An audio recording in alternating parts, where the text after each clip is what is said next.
2025.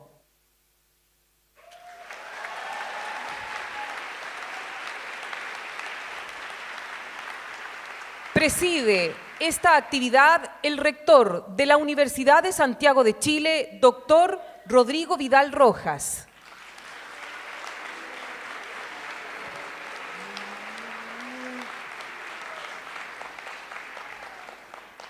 Destacamos y agradecemos la presencia de los candidatos y candidatas de estas primarias presidenciales.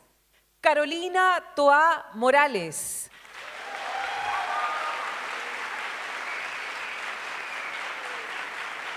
Gonzalo Vinter Echeverry.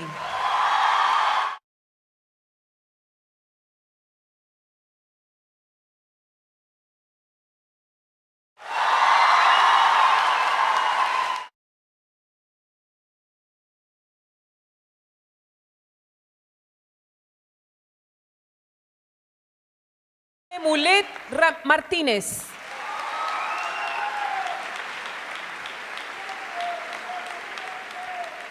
Quisiéramos saludar también a la comunidad universitaria que se encuentra presente, autoridades de gobierno central, decana, decanos, integrantes del Consejo Universitario, directoras, directores académicos, académicas, representantes del estudiantado y del funcionariado del plantel. Señoras y señores, en el presente debate participarán las y los candidatos del Pacto Unidad por Chile, única primaria inscrita ante el Servicio Electoral de nuestro país,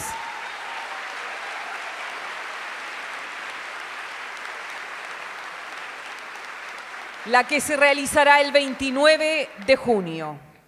Les recordamos que este debate está siendo transmitido por Radio USACH en el dial 94.5 de la frecuencia modulada, así como por Santiago TV en la señal 50.1 de la televisión digital y a través del canal oficial de YouTube de nuestra institución, @Universidad de Santiago de Chile.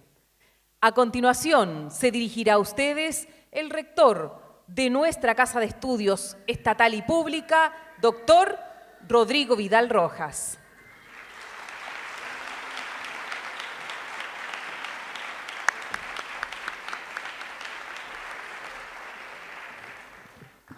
Silven con toda tranquilidad. Esta es la democracia, esta es la participación. Si yo estuviera en su lugar también estaría silbando.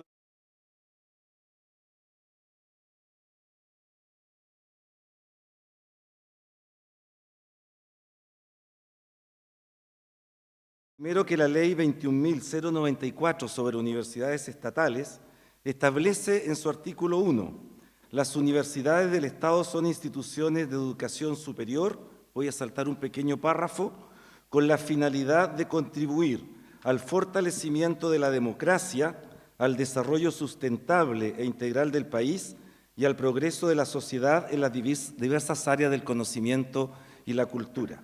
Y agrega en el artículo 4, la misma ley de universidades estatales, asimismo, como elemento constitutivo e ineludible de su misión, las universidades del Estado deben asumir con vocación de excelencia la formación de personas con espíritu crítico y reflexivo, que promuevan el diálogo racional y la tolerancia, y que contribuyan a forjar una ciudadanía inspirada en valores éticos, democráticos, cívicos y de solidaridad social. Es así que por nuestra vocación histórica de servicio a la sociedad, por nuestra voluntad democrática inquebrantable y por el mandato que la ley nos entrega en nuestra misión institucional, organizamos este debate de primarias presidenciales USACH 2025. Decidimos invitar, y esto quiero ser muy claro, a nuestro teatro Aula Magna a las diversas coaliciones que decidieran realizar primarias presidenciales. Pero como ustedes ya saben, solo el Pacto Unidad por Chile decidió realizar este acto democrático electoral. Así entonces, saludo a las y los candidatos del Pacto Unidad por Chile que que se encuentran hoy acá en el Teatro Aula Magna, en nuestra casa de estudio, y quiero agradecerles que se hayan dado el tiempo para poder participar en este encuentro. En orden estrictamente alfabético, para que no haya ninguna lectura, en orden estrictamente alfabético, quiero saludar a Janet Jara,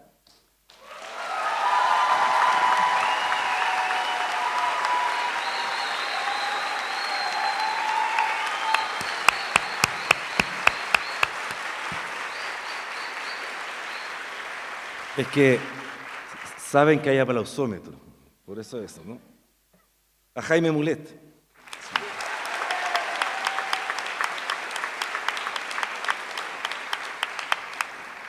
A Carolina Toá.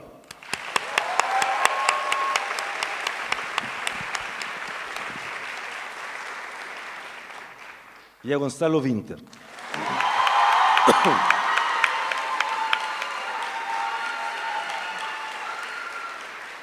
Muchas gracias por aceptar esta invitación a conversar, a dialogar y a darnos a conocer sus propuestas para el país. Del mismo modo, quiero saludar y quiero pedirle un gran aplauso muy cordial por los conductores de este debate, Belén Pellegrini y Alejandro Guillén.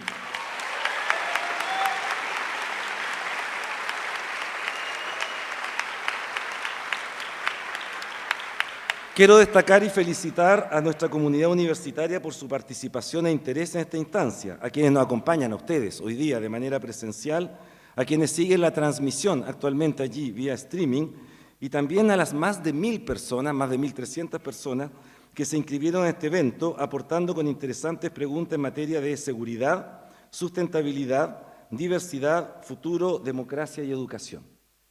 Dicho interés es solo una muestra más del espíritu democrático que se vive en nuestra casa de estudios. Históricamente, la Universidad de Santiago ha sostenido un compromiso con la inclusión y el bienestar social de las chilenas y chilenos. Este irrenunciable compromiso nos obliga permanentemente a preocuparnos de las necesidades de nuestra nación. Somos una institución estatal y por la naturaleza y vocación de nuestra institución queremos que la ciudadanía vote de manera informada. Hoy tenemos acá a quienes formalizaron su participación en las primarias del próximo 29 de junio ante el servicio electoral. Esperamos que este evento marque el inicio de nuevas jornadas, donde aportemos con formación ciudadana en cada uno de los hitos que contempla la elección presidencial. Nuestro interés por el futuro de la nación es lo que nos ha guiado como comunidad universitaria y por ningún motivo queremos aportarnos de esta motivación. Tenemos el deber de estar presente en todos aquellos eventos que marcan el rumbo de este país. Las primarias, por supuesto, constituyen uno de esos eventos importantes. En la USACH fomentamos y promovemos el diálogo y el intercambio de ideas de manera permanente. Estamos trabajando para cumplir con el país, con la democracia en toda su extensión y magnitud. Muchas gracias por estar aquí a cada uno y cada uno de ustedes y muchas gracias también a ustedes.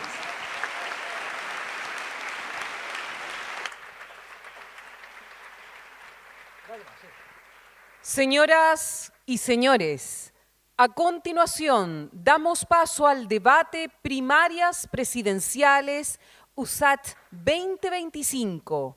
A cargo de este espacio dejamos a los periodistas Belén Pellegrini y Alejandro Guillén.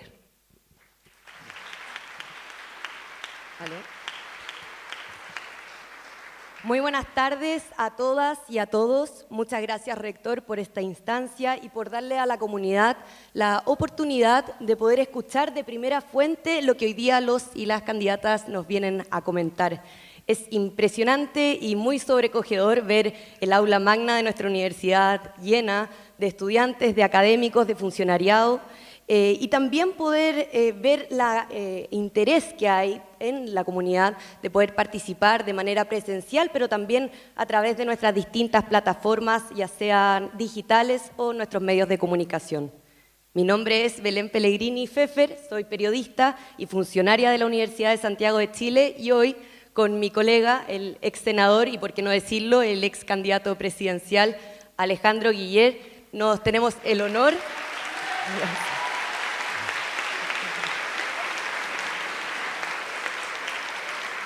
Tenemos el honor de ser quienes vamos a conducir este debate, el debate Primarias Presidenciales USACH 2025. Bueno, para mí es un honor doble poder estar representando a la universidad en esta conversación, en este debate, y además estar con Belén, que es mi jefa, porque los tiempos pasan y nuevas generaciones toman el relevo. Bueno, les quiero recordar que este debate está siendo transmitido por Radio USACH en la 94.5, Santiago TV, señal 50.1 de la televisión digital abierta, vía streaming en el canal de YouTube @Universidad de Santiago de Chile. Les contamos que las candidatas y los candidatos están ordenados de acuerdo a un sorteo previo. Saludamos a Carolina Toá del Pacto Socialismo Democrático, a Gonzalo Vinter del Frente Amplio.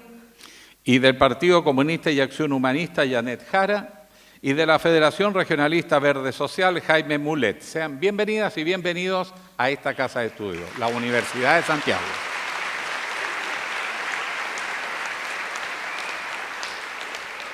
Antes de comenzar, vamos a repetir rápidamente las reglas de este debate, el cual va a comenzar en dos bloques. El primero es sobre educación y el segundo es sobre democracia. Cada candidato o candidata va a disponer de 2 minutos para responder, para poder avanzar, pero Belén y yo nos reservamos el derecho a contrapreguntar si hay alguna idea que quedó un poco suelta o hace necesario precisarla. Claro, y al final de estos dos primeros bloques van a disponer de 2 minutos para profundizar sobre educación o sobre democracia o ejercer su derecho a réplica. Posteriormente vamos a pasar a un tercer bloque que lo denominamos de participación, el cual convocó a más de 1000 personas de nuestra casa de estudio. Bueno, y vamos a contarle también que al tercer término, al tercer bloque, cada candidata o candidato va a disponer de 2 minutos para enviar un mensaje al país, y es importante tenerlo presente. Las candidatas y candidatos no pueden interrumpir ni ser interrumpidos. Este es un debate académico en la universidad y por lo tanto la idea es elevar todo el nivel necesario sobre estos temas. Así es que esas son las reglas del juego. Ya pidió la palabra Gonzalo Vinter. No, perdón, los 2 minutos, ¿cómo vamos a...? Se hace una pregunta general a los 4 y cada uno tiene 2 minutos. Vamos a ir sucesivamente entregándole la palabra de acuerdo al sorteo que se hizo. Vamos para allá. Quiero aclarar que todos tenían la duda y no se atrevieron a preguntar nada. No, muy bien, Vamos muy bien. para allá, falta un poquito. Le voy a ir al tiro con este último. Y después van a tener un espacio para dar un mensaje al país, a la comunidad, también de 2 minutos. Y con este último mensaje por parte de cada uno de ustedes se va a dar por finalizado este espacio de formación ciudadana. Les advertimos que vamos a ser muy exigentes con este formato. El tiempo, respondiendo a la pregunta del candidato Vinter, lo voy a estar tomando yo y les voy a avisar cuando esté el tiempo culminado. Así que, candidatos, candidatas, público, damos comienzo al primer bloque de este debate Primarias Presidenciales USACH.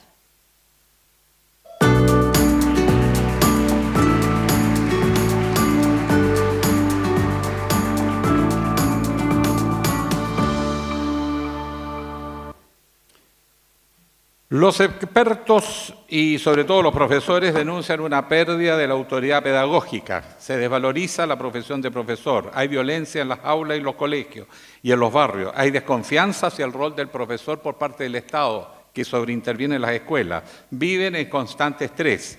Obvio la pregunta: ¿qué proponen para abordar la crisis de legitimidad del profesorado y cómo retener y dignificar a los profesores? Contesta, de acuerdo al sorteo, en primer lugar, Carolina Toá. Tiene sus 2 minutos. Muchas gracias por esta invitación a la universidad. Es hermoso ver esta aula llena y ver que afuera hay más gente todavía.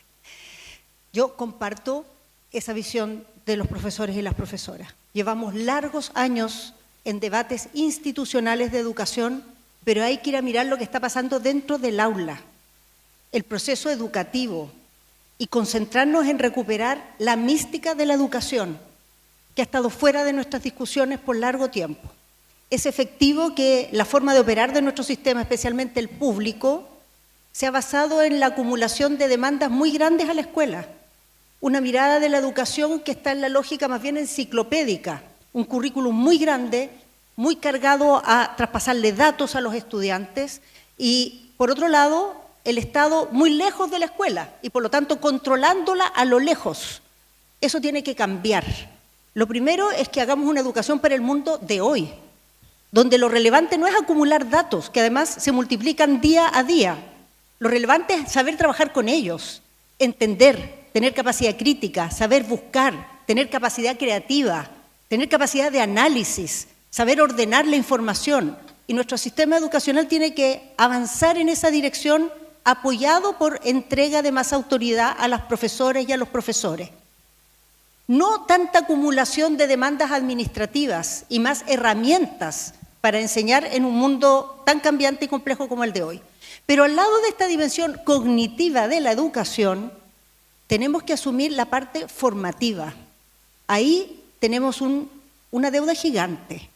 Hoy día los niños crecen muy solos, en familias donde los padres están muy ocupados y llegan a la escuela sin que muchas veces tengan los elementos para saber convivir, para saber cumplir normas, para saber regular las emociones, para saber contener la violencia, y es verdad que eso ha deteriorado el clima escolar.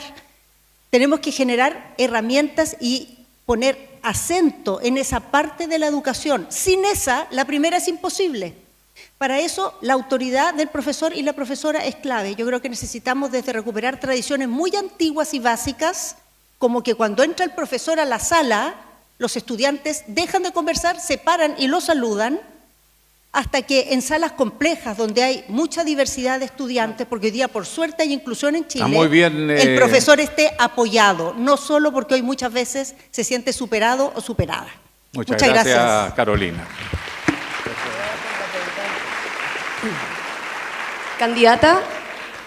Candidata Toá, rápidamente, usted fue ministra del Interior, también fue alcaldesa de Santiago, y hoy día estamos viendo cómo se está creciendo la violencia alrededor de distintos establecimientos educacionales, tanto de educación básica como también de educación superior.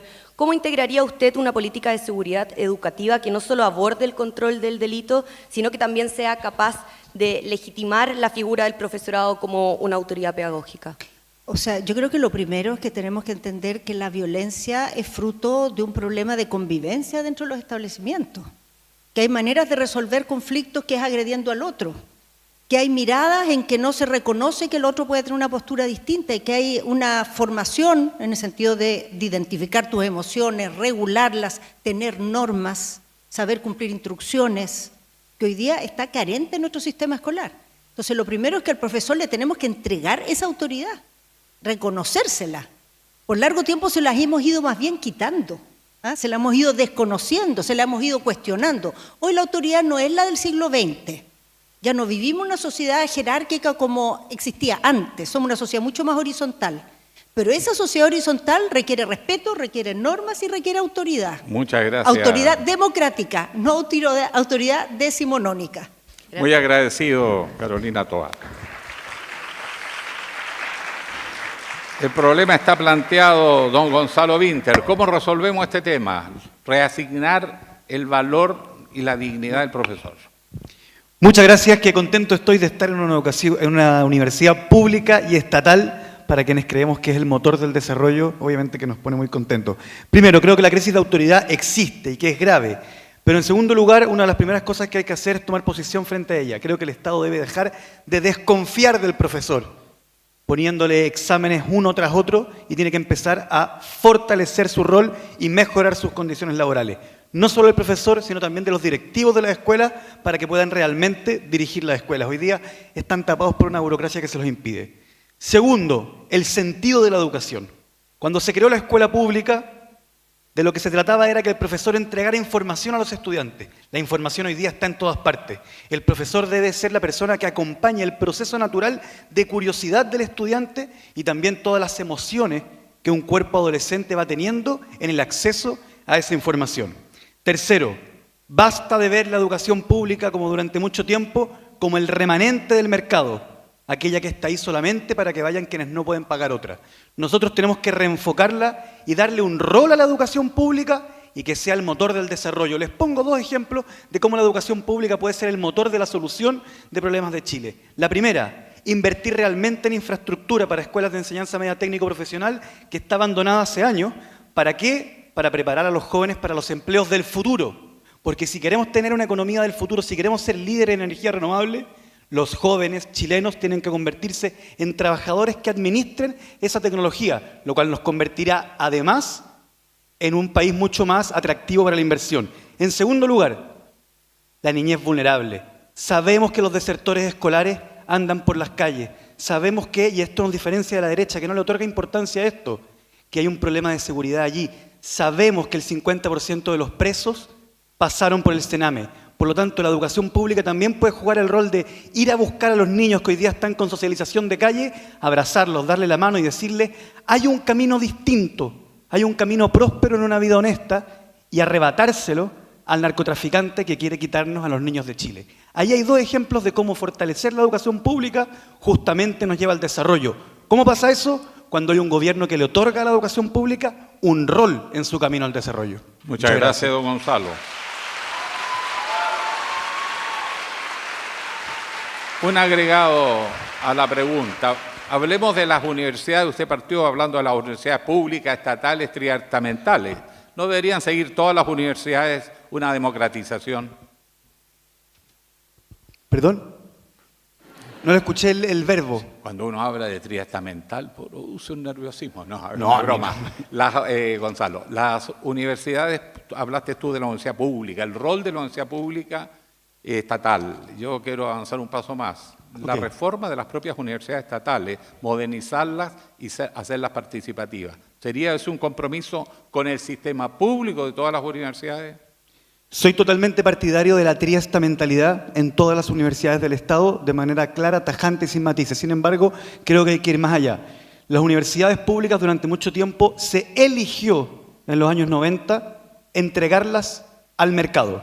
Se decidió que el sistema de financiamiento de la educación fuera el crédito naval del Estado, que hizo pebre las arcas fiscales, que endeudó injustamente a las familias con créditos usureros y que generó carreras sin campo laboral y además terminó con universidades quebradas. Que, les paso el dato, cuando una universidad quiebra, no es como cuando quiebra una marca de chocolate, porque queda una vida destruida.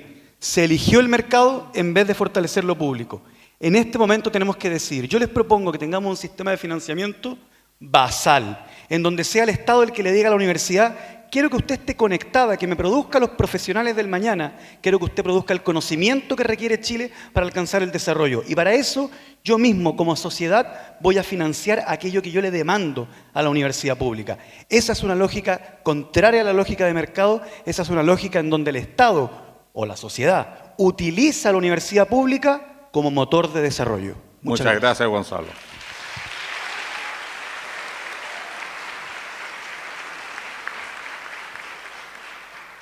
Usted estudió acá, conoce nuestra universidad, Janet Jara.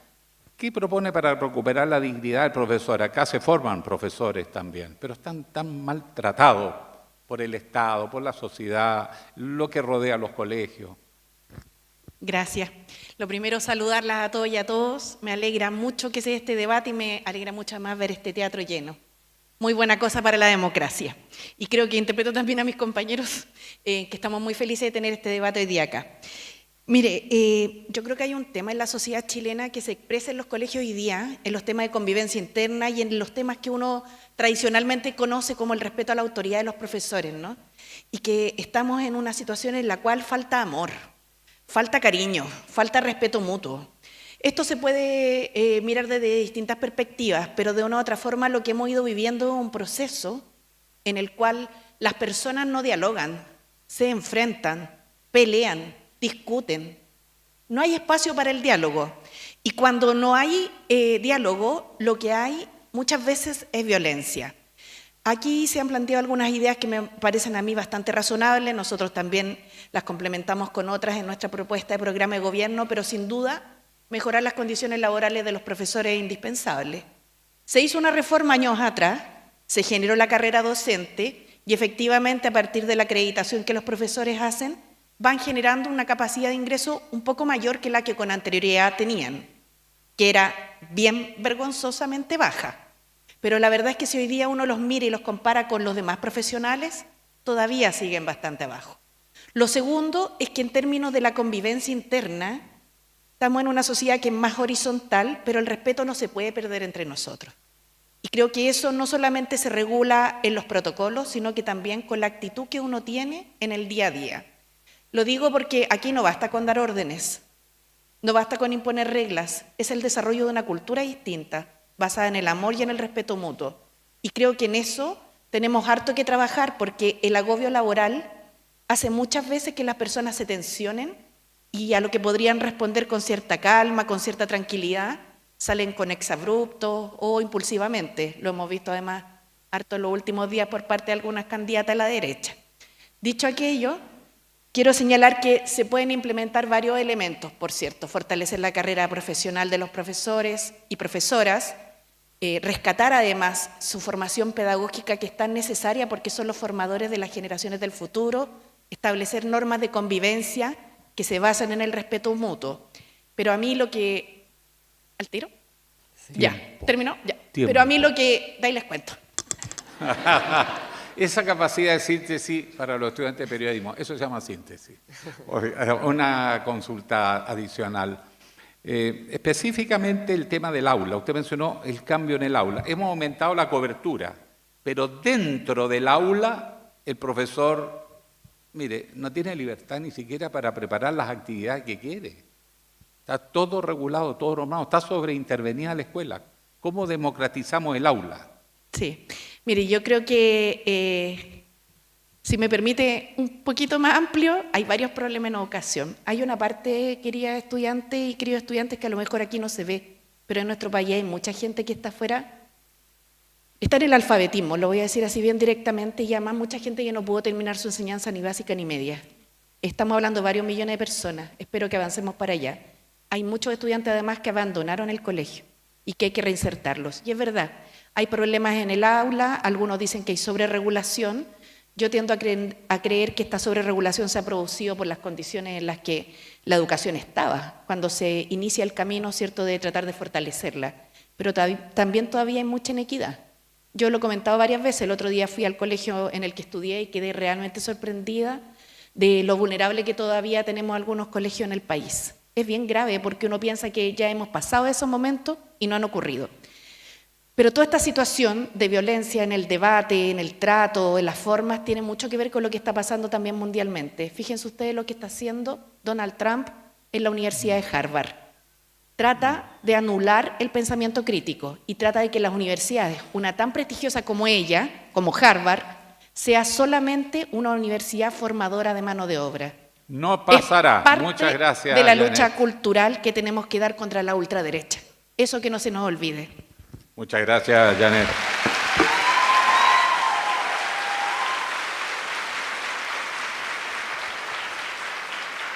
Tiene sus 2 minutos don Jaime Mulet. Y algo más, tranquilo.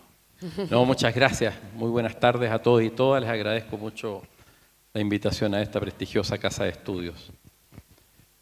Les agradezco mucho a los estudiantes que están con tanta convocatoria, la verdad. Miren, a propósito de la pregunta, y me voy a referir primero específicamente a ella. ¿Qué pasa con la autoridad de los profesores? Yo creo que las escuelas, los establecimientos educacionales no forman niños desadaptados, ni niños desafiantes, ni niños complicados. Las escuelas reflejan lo que pasa fuera de sus muros, fuera del establecimiento. Y hoy día tenemos una sociedad conflictiva. Tenemos una sociedad que normalmente está en permanente conflicto. Y lo que está pasando dentro del establecimiento y la pérdida de autoridad de los profesores en el aula, particularmente en las escuelas o enseñanza básica, media, ¿cierto?, tiene que ver con lo que pasa fuera de la sociedad. No vamos a responsabilizar al establecimiento educacional de cambiar lo que no hace la sociedad en su conjunto. Entonces hay un problema que es un poco más complejo que investir con autoridad al profesor o a la profesora. Esto es una crisis de la sociedad. Y si queremos mejorar, tenemos que mejorar también como sociedad. Si queremos niños que vayan, estudiantes, adolescentes, ¿cierto?, y que no se generen un sinnúmero de conflictos, bueno, tratemos que esos conflictos tampoco se reflejen fuera. Si queremos avanzar, bueno, ¿qué es lo que vemos todos los días? Pongamos buenos ejemplos educativos. ¿Qué es lo que vemos todos los días en muchos medios de comunicación, los más masivos? Las balaceras en las escuelas, que por cierto es muy grave, dramático. Pero ¿y los buenos ejemplos? ¿Dónde están esos colegios innovadores, establecimientos municipales o exmunicipales que hacen esfuerzos importantes? O los SLEP que están partiendo con mucho esfuerzo y mucha complicación. ¿Han visto ustedes alguna vez que algún canal de televisión abierta ponga un ejemplo positivo en el horario de las noticias, por ejemplo, de un establecimiento educacional? Solo las balaceras, que tampoco ocurren todos los días. Entonces creo que el problema es un poco más complejo que investir cierto de autoridad a un profesor. Entonces hay una pérdida que tiene que ver con un modelo de sociedad y obviamente tenemos allí una dificultad mayor. Entonces somos todos de alguna manera responsables. El mundo político en particular también. Muchas veces vemos discusiones absurdas, hay programas que son puras peleas y nada contributivo. Y muchas veces Muchas gracias, don Jaime. Muy bien. Muy bien. Pero para que no lo corte tan así abrupto, aprovecharía de preguntarle a partir de lo que usted señala, ¿no? Y se lo he escuchado en alguna oportunidad. La educación en Chile es muy centralizada. Todos los programas, los planes se hacen desde Santiago y se mandan a regiones. ¿Se podría mejorar eso enfocándolo desde un punto de vista del territorio y la pertinencia territorial? No, pero por supuesto, evidentemente, sobre todo la formación también de los profesionales en las regiones a través de las universidades regionales, por ejemplo. Formar estudiantes universitarios y carrera con pertinencia a los desafíos regionales, en las estrategias de desarrollo de cada una de las regiones. Creo que eso es muy importante hacerlo. Hoy día como que formamos en general, sobre todo en las universidades privadas, profesionales que son como todos iguales para un modelo económico y un modelo de sociedad que no se desafía. Un modelo que se va a servir en el fondo ese modelo y no desafiarlo, no criticarlo. Yo creo que es muy importante, particularmente en la enseñanza superior, hacer ese ejercicio, ¿cierto? Y desafiar también un modelo económico, que por lo demás a mí particularmente me interesa cambiar mucho.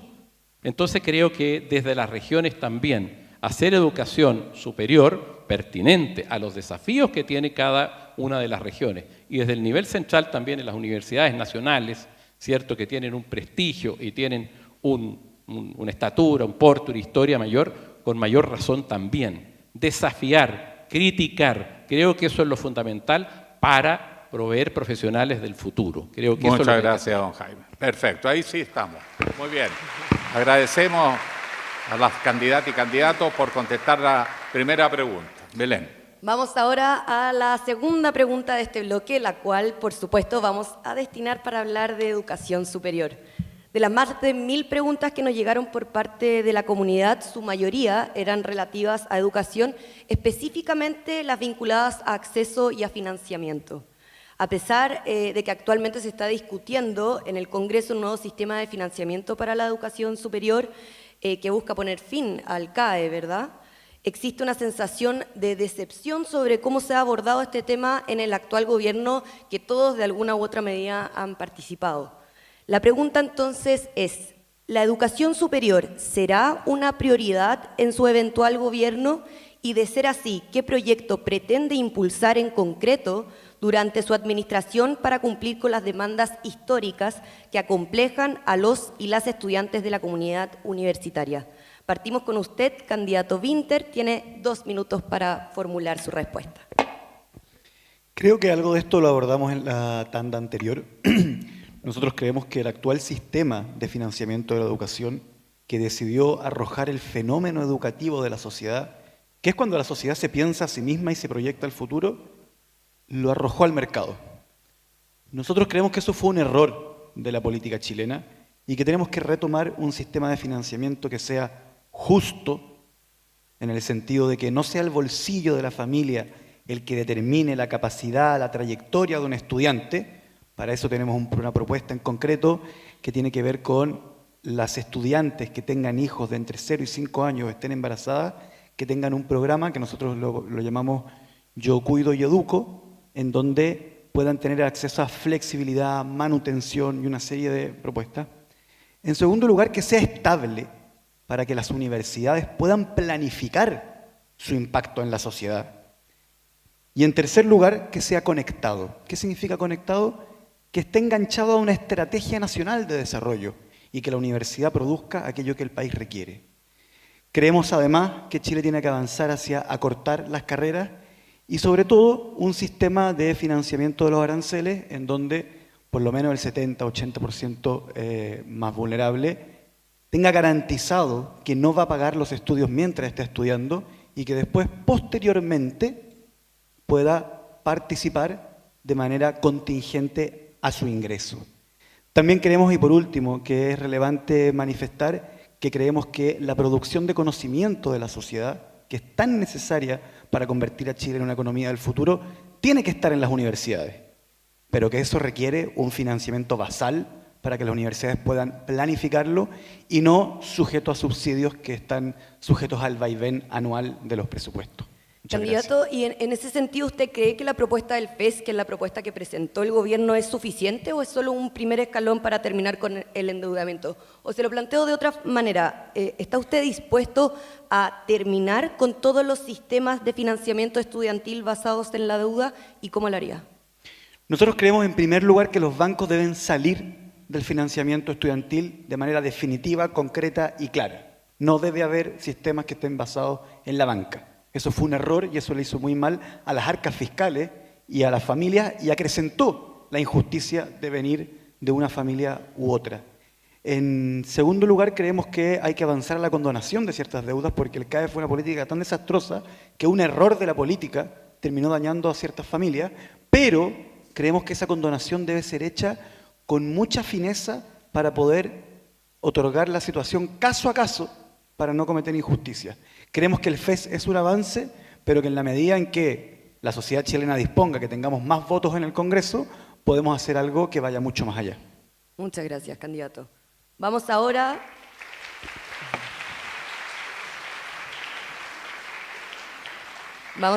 con la candidata Jara. Le reitero la pregunta: ¿qué proyecto pretende impulsar en concreto durante su eventual administración para cumplir con las demandas históricas que acomplejan a los y las estudiantes y la comunidad universitaria? Hace 28 años, cuando fui presidenta de los estudiantes, estaba en este mismo Teatro Parada y creo que en este mismo escenario, cuando se estaba discutiendo en el Congreso Nacional la denominada Ley de Modernización de las Universidades Estatales. Por acá veo a los dirigentes de la FUSACH que nos acompañaron en esa batalla. Como la vida es una trayectoria, un proceso y no un momento, quiero decirles que me enorgullezco de que hayamos detenido esa ley que avanzaba en autofinanciamiento para las universidades públicas. En buena hora, porque si no hoy día estarían en una situación mucho más compleja. A los meses siguientes se aprobó el primer crédito directo con la banca, después del Fondo Solidario, que era también estatal, con el crédito Corfo. Y también nos opusimos, pero no lo pudimos detener. Pasaron las generaciones y hoy día lo que tenemos es, gracias a los movimientos estudiantiles del 2011, del 2006, y también seguramente a la lucha histórica de muchos anteriormente, una gratuidad que llega al 60% de los estudiantes. Yo quiero decir algo, no se ha planteado mucho avanzar en la gratuidad, no lo he visto en ninguna de las plataformas o de las demandas, pero en mi convencimiento nosotros debemos seguir avanzando. ¿Saben por qué? Porque la gratuidad es un derecho, la educación es un derecho, y nosotros ya hicimos un giro de conciencia en nuestro país a entender que la educación es un derecho. Si hay personas que pueden pagar, eso se hace a través de la carga tributaria, pero no de la educación, que no es un bien de mercado, es un derecho. En mi gobierno voy a promover que avancemos al 70% de la educación gratuita.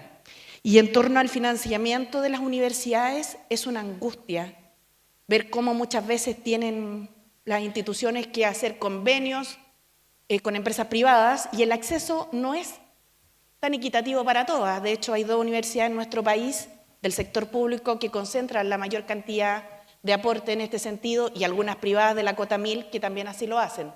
Pero la mayor cantidad de las universidades en regiones e incluso en la región metropolitana se les complica el financiamiento. Así que el financiamiento basal hay que revisarlo y fortalecerlo. Muchas gracias, candidata.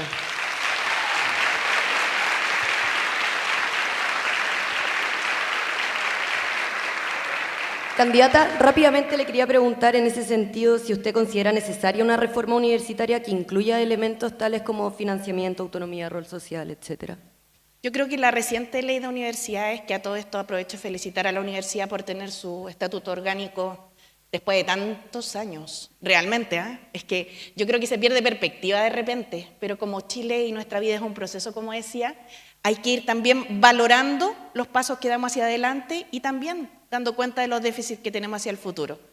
Bueno, que la reciente ley abre varios espacios, hay varias cosas que se pueden hacer más perfectibles. Por ejemplo, creo que es muy importante que en todas las instituciones opere una triestamentalidad efectiva. Hace mucho tiempo ya las comunidades universitarias dejaron de ser espacios donde un señor o señora decidía por sí mismo todo lo que ahí se decidía, todo lo que se tenía que hacer o no, sino que son espacios de creación, de docencia, de investigación, de desarrollo. Y creo que desde el equipo, desde la triestamentalidad, desde que todos quienes conforman la comunidad, va a poder darse un salto muy importante que nos va a permitir que la formación de las y los profesionales para Chile pueda adaptarse a las nuevas necesidades del mundo laboral, a las nuevas necesidades del mundo público, a las nuevas necesidades de desarrollo estratégico del país, que es algo que necesitamos. Muchas gracias. Vamos ahora con el candidato Jaime Mulet, que nos va a contestar si va a ser prioridad o no la educación superior en su eventual gobierno y cómo se van a contestar estas demandas de acceso y financiamiento. Candidato, 2 minutos. Bueno, muchas gracias. Sin duda, yo creo que en todos nosotros la educación superior va a ser una prioridad y en el mío obviamente también sin duda. Yo creo que tenemos importantes desafíos y yo creo que hay que pensar que los jóvenes y los estudiantes también universitarios no hay que tratarlos como víctimas, hay que tratarlos como y ser parte de la solución de los desafíos que tiene el país. Yo trabajo desde muy joven. Trabajé mientras estudié en la universidad, pude trabajar. Hacía reemplazo en los tribunales de justicia durante más de 3 años. Reemplazaba actuarios, tenían licencias médicas o vacaciones, en fin. Y lo digo porque creo que uno también en un país que tiene dificultades serias tiene que buscar también los elementos de solidaridad en lo que tenemos que enfrentar hacia el futuro. Sin duda la educación es un derecho, pero también es una obligación aportar cuando se puede aportar. Sin duda la educación es necesaria, absolutamente necesaria, generar especialmente aumentos basales en el financiamiento de las universidades para poder trabajar más también en investigación y desarrollo. Chile tiene dificultades en eso.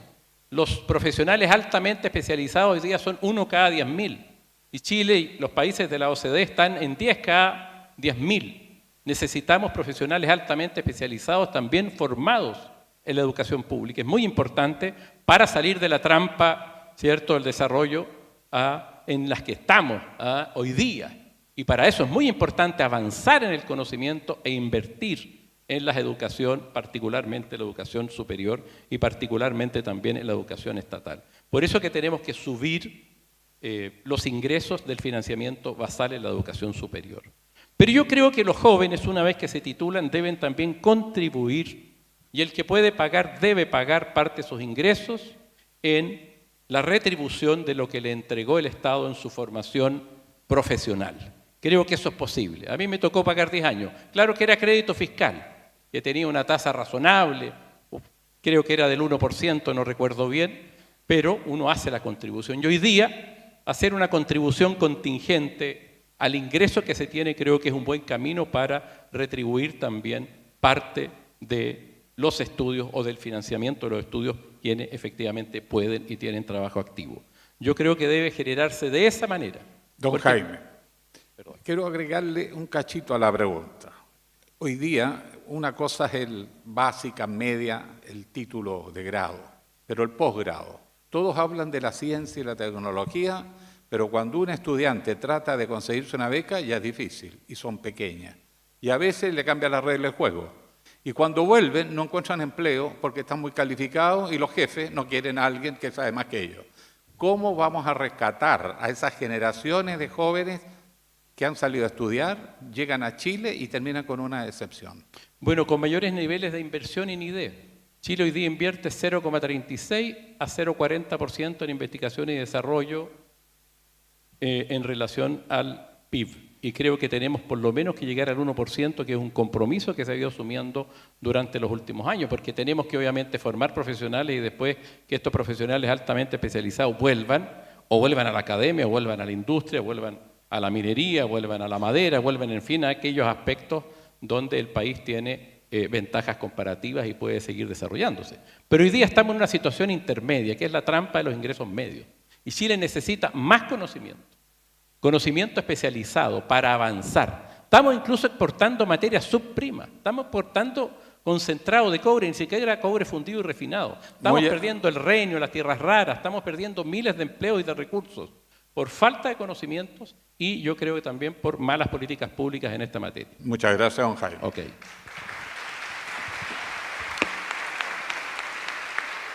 Muchas gracias, candidato. Y vamos a la última respuesta de este bloque, que le corresponde a la candidata Toá. Candidata, tiene 2 minutos para responder la pregunta. Muchas gracias.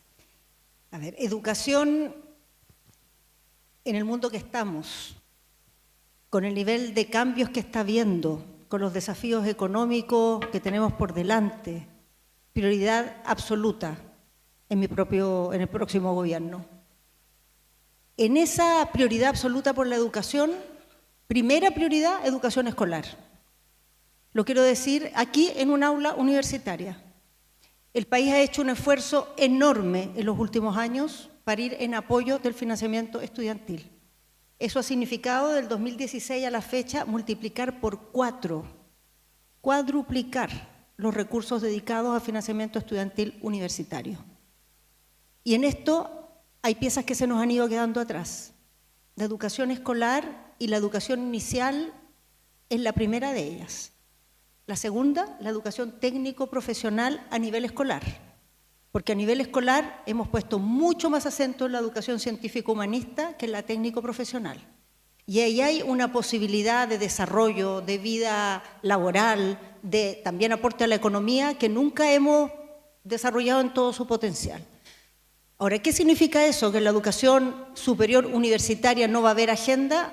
En lo absoluto, pero la intensidad de los recursos tiene que estar en la educación escolar y temprana. Ahí nos jugamos la equidad, ahí nos jugamos el desarrollo, ahí nos jugamos el cambio de varias tendencias problemáticas que estamos teniendo, como estas de la violencia, como estas del deterioro de la convivencia. Pero en educación superior tenemos que hacer algunos cambios y creo que el más complejo dice relación con que hoy día hay algunos instrumentos que van en apoyo, especialmente a las universidades del Estado, que les queda poco tiempo. El 2017 se termina el fondo de apoyo a las universidades estatales. Y el gran instrumento que hemos creado en esta etapa, que se llama FIU, miren qué tierno el nombre que tiene, es el Sistema de Financiamiento de la Investigación Universitaria que se creó en la actual administración, es muy pequeñito. Y si queremos realmente hacer un aporte basal, porque ese fondo no financia proyectos, sino la estructura de base con la cual la investigación se desarrolla, tenemos que poner muchos más recursos ahí. Tiempo, candidata. Sí, bueno, ojalá me pregunten lo que quería decir de más. Puede hacer concentración para que vaya la pregunta. Le voy a hacer una pregunta sobre el técnico profesional que usted mencionó. Como, ¿qué medidas propone usted para que esa formación sea valorada laboralmente y se transforme realmente en una opción atractiva para las nuevas generaciones? Bueno, yo creo que lo primero es que la educación técnico-profesional tiene que tener una vinculación con el mundo del trabajo y con las empresas que dan trabajo mucho más ágil. O sea, hoy día un liceo técnico profesional que compra equipamiento, por ejemplo, para formar para un cierto oficio, si quiere adaptarse a un nuevo oficio, el proceso, los años que pasan, la lentitud que eso tiene, te deja fuera de la dinámica tan rápida que está teniendo el mundo laboral. Entonces tenemos que poner ahí herramientas para adaptar mucho más rápido las carreras, para tener un vínculo con las actividades productivas en las regiones. Eso es muy obvio, porque las actividades productivas que se desarrollan en cada región son diferenciadas. Y ahí tenemos que hacer una apuesta para que la educación escolar esté conectada con eso. Y no puedo dejar pasar lo dicho anteriormente, quiero decir, el proyecto que está puesto hoy día de financiamiento estudiantil es responsable y es realista. Decir que vamos a poder hacer mucho más que eso, entonces, ¿por qué no lo hicimos? No lo hicimos porque no era responsable con los recursos, no era equitativo con Chile.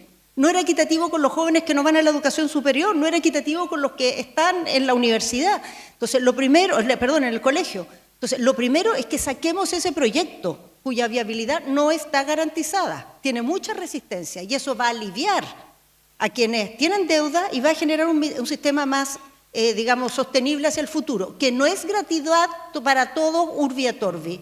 Eso no existe en ninguna parte del mundo, que tú vas a cualquier universidad privada y el Estado te da gratuidad. Eso tampoco es equitativo. Lo equitativo es lo que se está proponiendo en el proyecto de nuestro gobierno, que implica que todos contribuyen de acuerdo a sus posibilidades después de que egresan de la educación superior. Muchas gracias, candidata.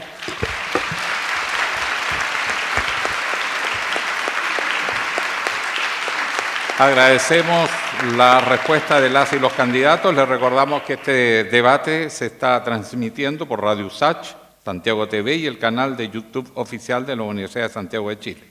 Vamos a avanzar al segundo bloque de este encuentro.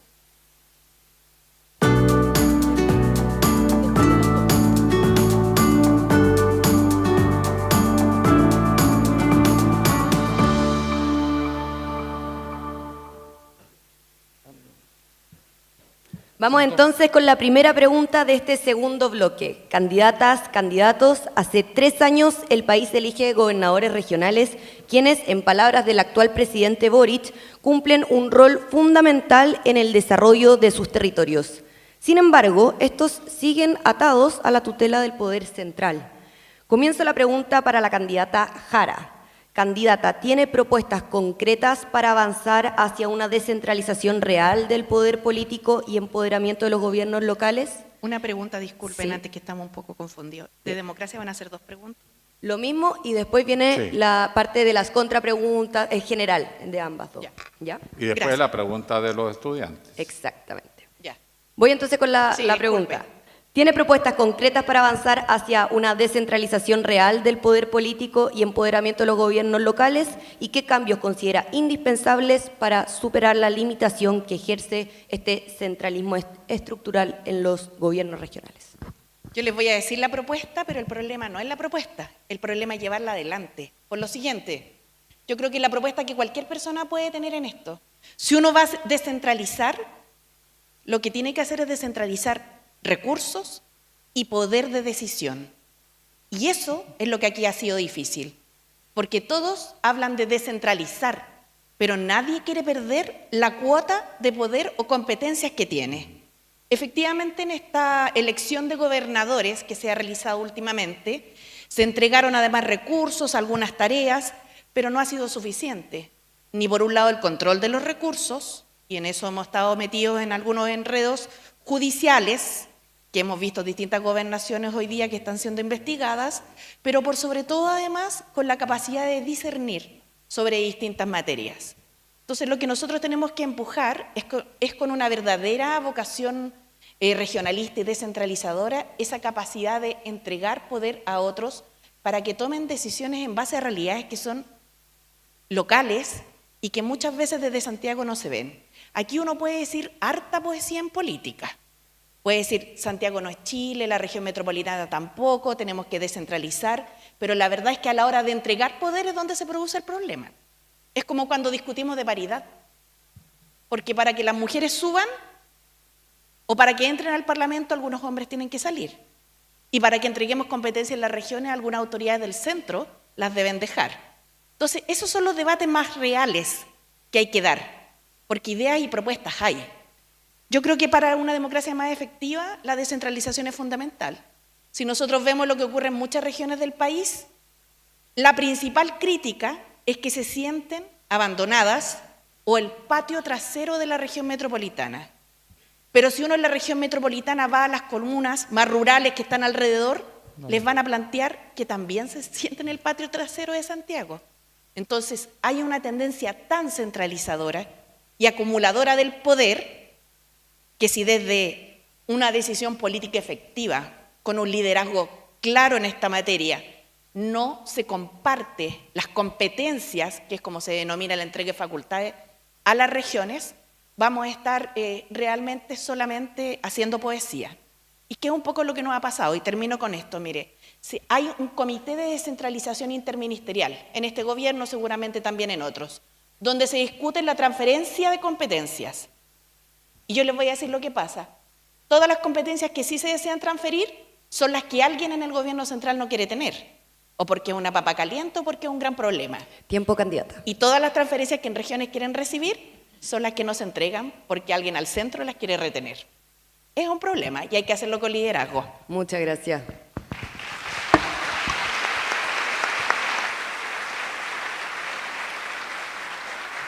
Le corresponde contestar al candidato Jaime Mulet. Candidato, 2 minutos. Bueno, muchas gracias. Yo aquí no tengo duda alguna. Yo, además de ser de regiones, soy regionalista. Y la verdad es que lo que necesitamos es traspasar poder a las regiones, traspasar recursos a las regiones y traspasar responsabilidad a las regiones.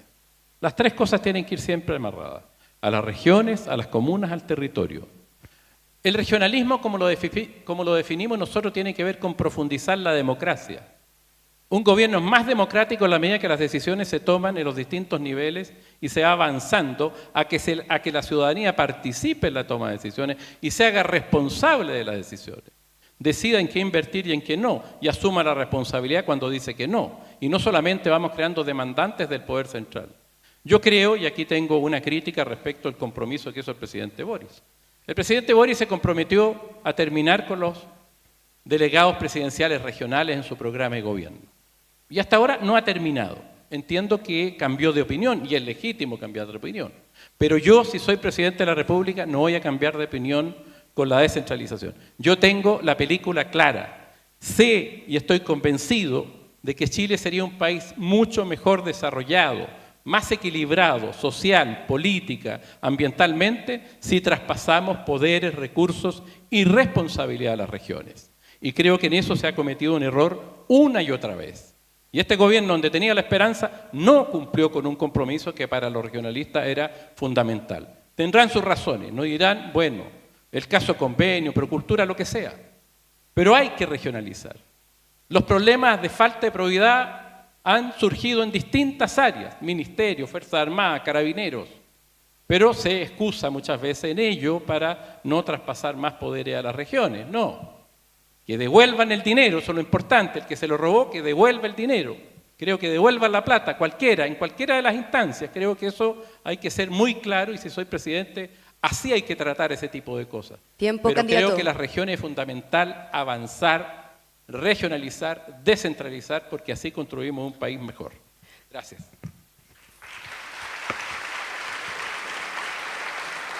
Candidato, brevemente le hago una pequeña pregunta. ¿Tiene propuestas que impulsen, por ejemplo, mecanismos de participación ciudadana para fortalecer la democracia de los territorios? Bueno, por supuesto. Usted tiene que traspasar recursos, funciones y responsabilidades. Hasta incluso las juntas de vecinos. Yo soy partidario de darle poder resolutivo en algunas materias a los COSOC, a las juntas de vecinos, al territorio. Si es gente capaz, tenemos que ser capaces de autogobernarnos en algunos aspectos también en el nivel territorial. Muchas veces se usan toda esa red tan importante social que le da tanto valor y permite incluso a los políticos, a los parlamentarios, al alcalde relacionarse, pero no se le da el suficiente poder. Hay que traspasar poder sin miedo. Eso es la democracia, yo creo que eso es fundamental. Nos demoramos 200 años de historia en elegir gobiernos subnacionales. Y ahí tenemos a los gobernadores con unas plantas chiquititas, estrangulados por la dirección de presupuesto. Dicen que hay un Fondo Nacional de Desarrollo Regional. Efectivamente, así está, cada región lo tiene, pero tiene que pasar por la dirección de presupuesto 3, 4 meses en asignar recursos. No, hoy día el país está más centralizado que cuando partió este gobierno. Muchas gracias, y yo estoy candidato. molesto con eso y eso se tiene que corregir. Muchas gracias. Vamos ahora con la candidata Toá. Le recuerdo la pregunta. ¿Tiene propuestas concretas para avanzar hacia una descentralización real del poder político y empoderamiento de los gobiernos locales? Por favor, adelante. Sí tengo, la respuesta es sí. Y creo que aquí hay que enfocar bien el problema primero, porque ¿por qué es tan complicado esto de la descentralización? En Chile hay mucha reticencia a la descentralización. Somos un país con una tradición muy centralista. Pero el problema no es solo ese, esa es la mitad del problema. La otra mitad es que las personas que tienen una idea de descentralizar Chile, cada una tiene en la mente un modelo distinto. ¿Qué estamos imaginando cuando imaginamos un Chile descentralizado? ¿Qué modelo vamos a optar? Aquí se decidió elegir gobernadores regionales, pero no hubo ningún acuerdo respecto a qué iban a hacer y qué competencias iban a tener. Eso se dejó postergado, una decisión posterior en unas cosas que prácticamente no traspasan nada relevante. Entonces, lo primero que tenemos que ponernos de acuerdo es cómo queremos que Chile sea descentralizado. Y a mí me interesa que la descentralización ayude a profundizar la democracia, a mejorar el funcionamiento del Estado y la vida de las personas. Esa descentralización es la que sirve. Eliminar los delegados no iba a servir a ninguna de esas cosas. Porque hoy día todas las facultades están en el gobierno central, no en el gobierno regional.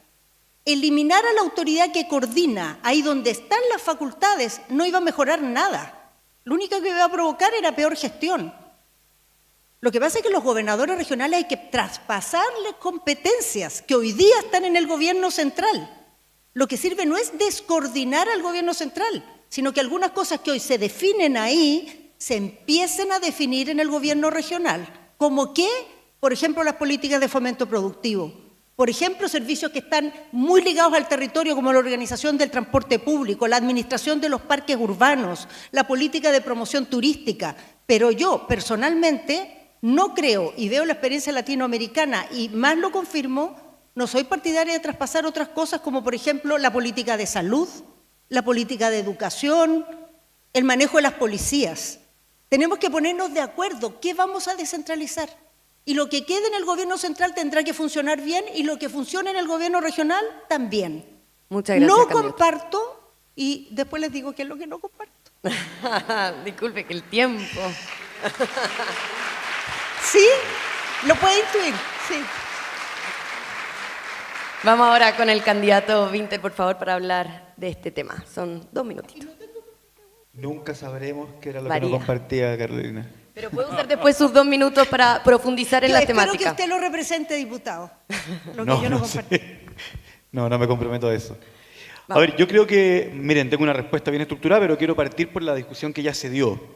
Creo que el tema de eliminar o no eliminar al delegado presidencial es una discusión que hay que darle profundidad. ¿A qué nos referimos? Que haya una persona que represente al poder central, al presidente de la República en la región, y que coordine a los distintos actores que representan al gobierno central, ese no es el problema. El problema es qué facultades tiene. Ese debate es profundo. Entonces, alguien podría decir que si le quitamos ciertas facultades, entonces ya no estamos hablando del delegado presidencial como lo entendemos ahora y por lo tanto lo eliminaste. Pero ese no es el punto. El punto es que esta ley no ha salido bien y ha generado frustración. Yo creo que ha sido un avance, pero un avance muy cortito, un pasito. Yo no sé si a ustedes, ¿quién de acá le ha tocado trabajar en el aparato público en regiones? Sé quién ha tenido esa experiencia. Pero es realmente frustrante, y lo quiero plantear así. La centralización o el centralismo es ineficiencia del Estado. Y la eficiencia del Estado, cuando el Estado está a cargo de la salud y de la seguridad de las personas, es de vida o muerte.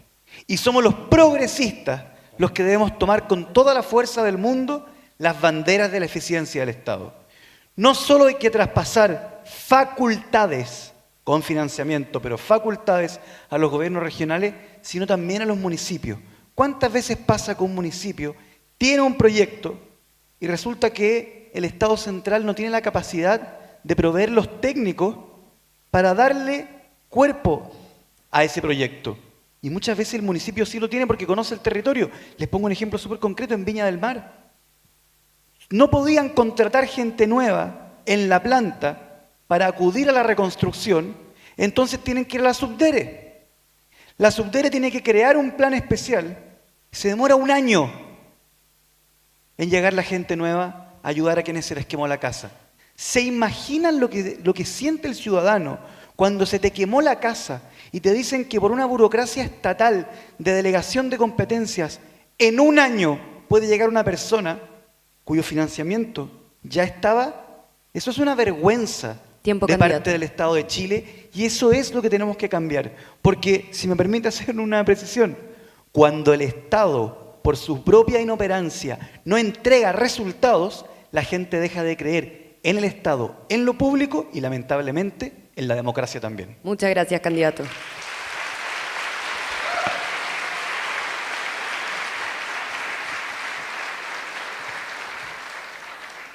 Habrían dicho en el lenguaje futbolístico, usted dejó la pelota boteando porque la quiero aprovechar. Pregunta. Vamos con la segunda pregunta de este segundo bloque. ¿No hay contrapregunta?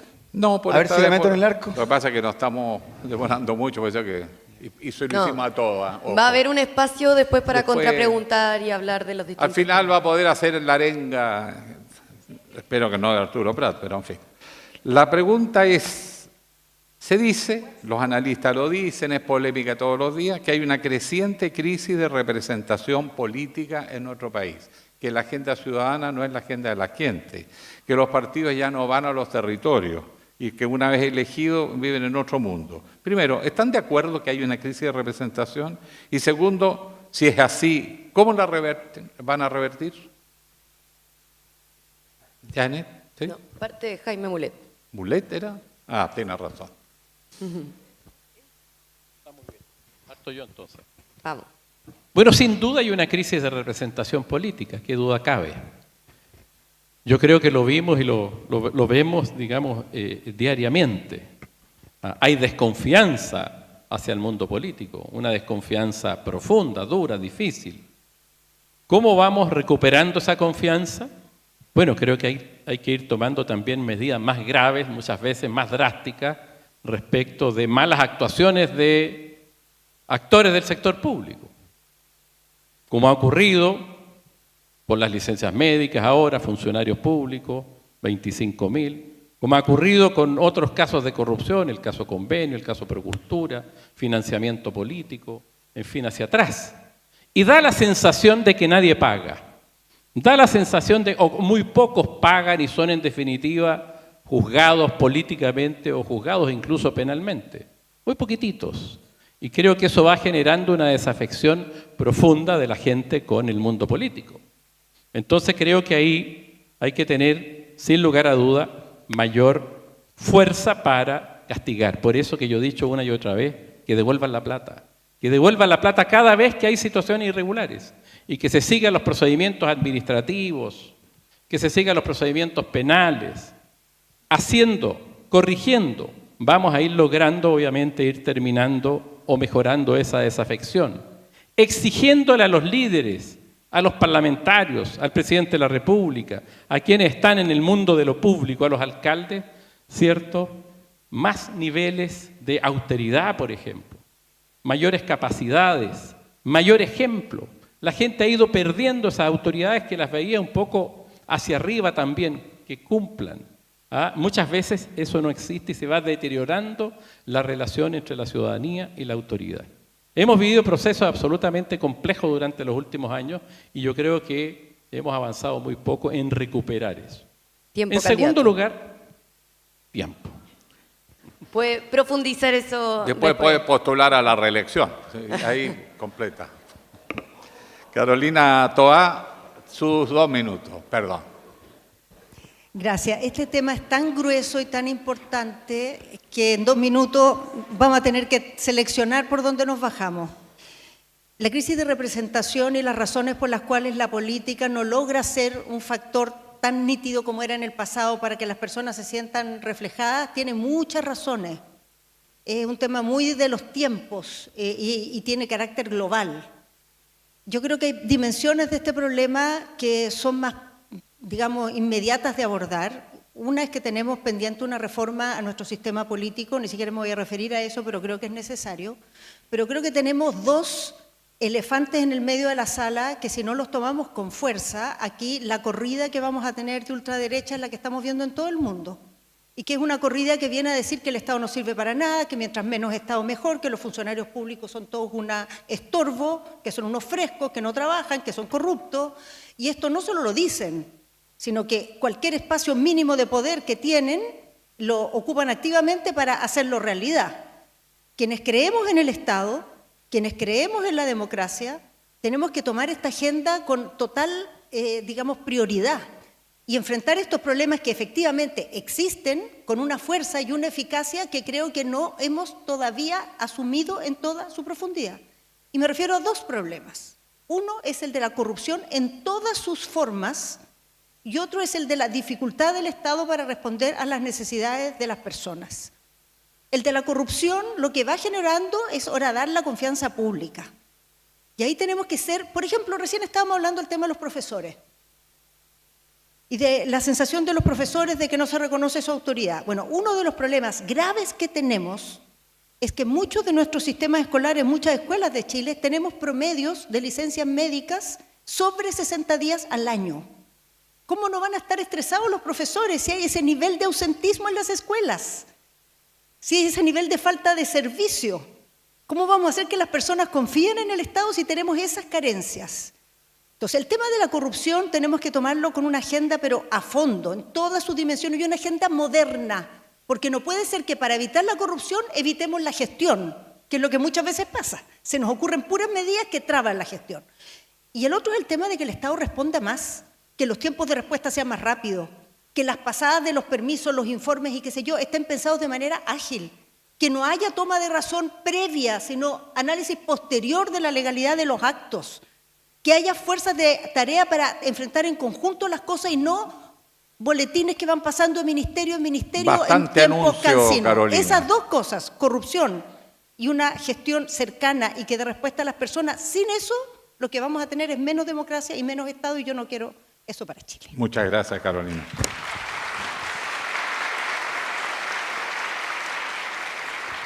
Sus 2 minutos, don Gonzalo Winters. Muchas gracias. Este tema es muy delicado y quiero abordarlo como tal. 14% cree en los tribunales de justicia, el 4% cree en los partidos políticos, que son los que organizan la democracia, 15% en la fiscalía. Sin embargo, lo quiero bajar a tierra. En una conversación que voy a cometer una infidencia, pero que creo que refleja todo lo que estamos viviendo y que también, Alejandro, me hace desear ser presidente. Una persona, en una población que no voy a mencionar para no estigmatizar, me cuenta cómo durante toda su vida fue una persona honesta y que la vida le presentó un montón de posibilidades de dejar de serlo, pero que había tenido de su padre una férrea enseñanza para ser una persona honesta, por el lado del bien, ¿no? Sin embargo, en un momento, ya fallecido su padre, su madre se enferma, en un momento en que además ella había logrado que su hijo entrara a la universidad, con deuda. Y me cuenta que en algún momento de desesperación por la falta de atención a su madre, que estaba enferma, aceptó plata del narcotraficante del barrio. Y esa plata le salvó la vida a su mamá. Y ella siente que destruyó los principios con los que había sido educada, pero que le salvó la vida a su madre. Y que más encima su hijo ahora camina seguro del paradero a la casa, porque encontró protección en el enemigo de Chile, que es el narcotraficante. Entonces los quiero plantear así.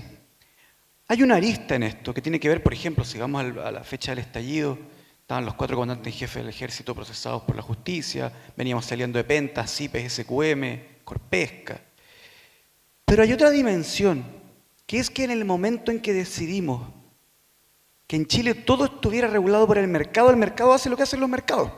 Le entrega un buen lápiz a quien puede pagarlo y no le entrega nada al que no puede pagar. Y lo dejamos abandonado. En ese espacio, la democracia se ve amenazada por la ultraderecha anticiencia, antivacuna, que agita esas pasiones para su interés electoral, y también por el narcotraficante, que es el verdadero y principal enemigo de la República y del pueblo de Chile.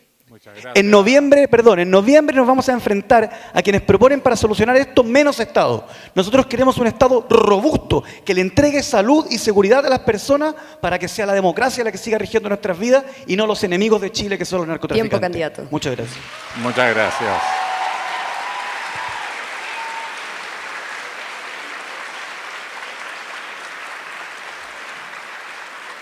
Cierra este bloque la candidata Janet Jara. Creo que una de las formas de poder superar esta crisis, porque parto de la tesis que comparto, que estamos en una crisis de la democracia, es darle cara a la ultraderecha y sus mentiras. Y por eso estoy aquí. Creo que cuando nos dicen que no hay cámara en el Estadio Nacional y las cámaras mientras están filmando a la candidata, o cuando nos hablan de que no hay que colocarse las vacunas, o cuando niegan el cambio climático, y podría seguir, créanme, con ejemplos, Si no salimos a enfrentarles, lo que vamos a estar haciendo es debilitar la democracia. La democracia no se construye con mentiras ni se construye con fake news. Pero hay una segunda derivada bien importante. En la derecha se esmeran en hablar mal del Estado. Qué duda cabe, el Estado tiene que mejorar, modernizarse, ser más eficiente y más transparente. Nadie lo discute. Pero lo que quieren es debilitar el Estado y dicen que de esa forma van a poder entregarnos un mejor país. Yo les quiero decir algo, el narcotráfico que corroe nuestras poblaciones vive de destruir al Estado. De eso viven. Y donde no esté el Estado, va a estar el narco. Va a estar el narco. Así que aquí tenemos tareas bien grandes. Tareas que algunos consideraron que se podían hacer, pero que ha costado hacerlas. Que ha costado tener buenos resultados. Y yo créanme que sé un poco de las cosas que cuestan hacer en este país. Sacamos una reforma previsional que costó mucho, pero la sacamos. Bajo el liderazgo del presidente, que siempre se mantuvo firme con la misión de sacarla y llevarla adelante. Y la sacamos. Sacamos las 40 horas, el alza histórica del sueldo mínimo y la ley Karim. Sé que son experiencias distintas. No soy ciega ni tapo la luz con un sol. Pero sé también que tener experiencia y capacidad de construir acuerdos para darle cara a la ultraderecha, a la mentira y al narcotráfico son aptitudes fundamentales para el gobierno que viene.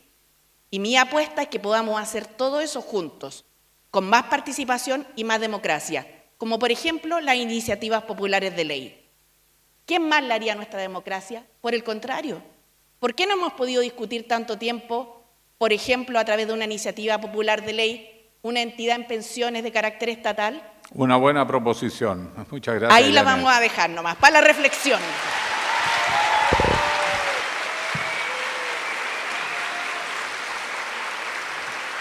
Candidatos, candidatas, corresponde ahora sí un espacio para que puedan profundizar lo que se les haya quedado en el tintero sobre educación, sobre democracia, o si quieren ejercer su derecho a réplica en caso de que se hayan sentido aludidos o aludidas por otro candidato. Tienen 2 minutos de nuevo para ocupar este espacio y parte profundizando sus posturas o hablando de educación, democracia o ejerciendo su derecho a réplica la candidata Carolina Toa. Gracias. Yo quisiera retomar algo sobre el tema educacional. La educación no solo refleja una sociedad, la educación construye la sociedad y la educación es transformadora. No podemos pensar que lo que pasa en la escuela es solo una copia de lo que pasa afuera, porque entonces la educación obligatoria, en una época en que Chile tenía inquilinos, en que la gente no tenía derechos laborales de ningún tipo, en que las mujeres todavía no teníamos derecho a voto, entonces no hubiera sido posible esa educación, pues si el Chile real era que toda esa gente estaba afuera. Y la educación logró ir cambiando eso, porque creó acceso al conocimiento, porque fue generando una horizontalidad, porque empoderó. Entonces, ¿cuál es la misión que tiene hoy día esa educación? Una cosa fundamental, es enseñarnos a convivir, aunque afuera no se conviva, adentro de la escuela sí se tiene que convivir. Aunque afuera no haya respeto, adentro de la escuela tiene que haber. Aunque afuera nadie valore lo que hace el profesor, en la escuela se tiene que valorar. Tenemos que creer en esa capacidad transformadora que tiene la escuela. No solo que nos prepare para el mundo que nos espera, sino que nos prepare para mejorar el mundo. Y eso implica empezar a mirar en serio lo que significa haber construido el sistema de educación pública de los SLEP, que no es un conjunto de sostenedores nuevos, sino que es un sistema de educación pública, que tiene que tener ciertas apuestas. Y yo creo que ahí nosotros, con todos los desafíos que tenemos, esta ultraderecha que avanza, estos cuestionamientos a la democracia, ahí construimos nuestra reserva, que proteja los valores democráticos, que proteja la capacidad de convivir, que genere ciudadanos comprometidos con Chile y no solo con su propia ganancia, que ayude a estar preparados para un mundo tan cambiante, que sepamos entender, que sepamos analizar la información. Entonces yo los invito a que en los temas educacionales salgamos de la agenda de las cosas puntuales y hagamos una apuesta al corazón. ¿Qué educación, qué queremos que sea la educación en Chile? Para que construya qué Chile, para que instale qué valores. Y cualquier reforma que pensemos, y sobre todo dónde pongamos la plata, tiene que estar puesto ahí. Porque si la educación no cumple ese rol, les quiero decir, ¿quién lo va a cumplir? No van a ser los partidos políticos, no van a ser las iglesias, no van a ser los medios de comunicación. El que puede ser es la educación. Tiempo, candidata. Muchas gracias. Gracias.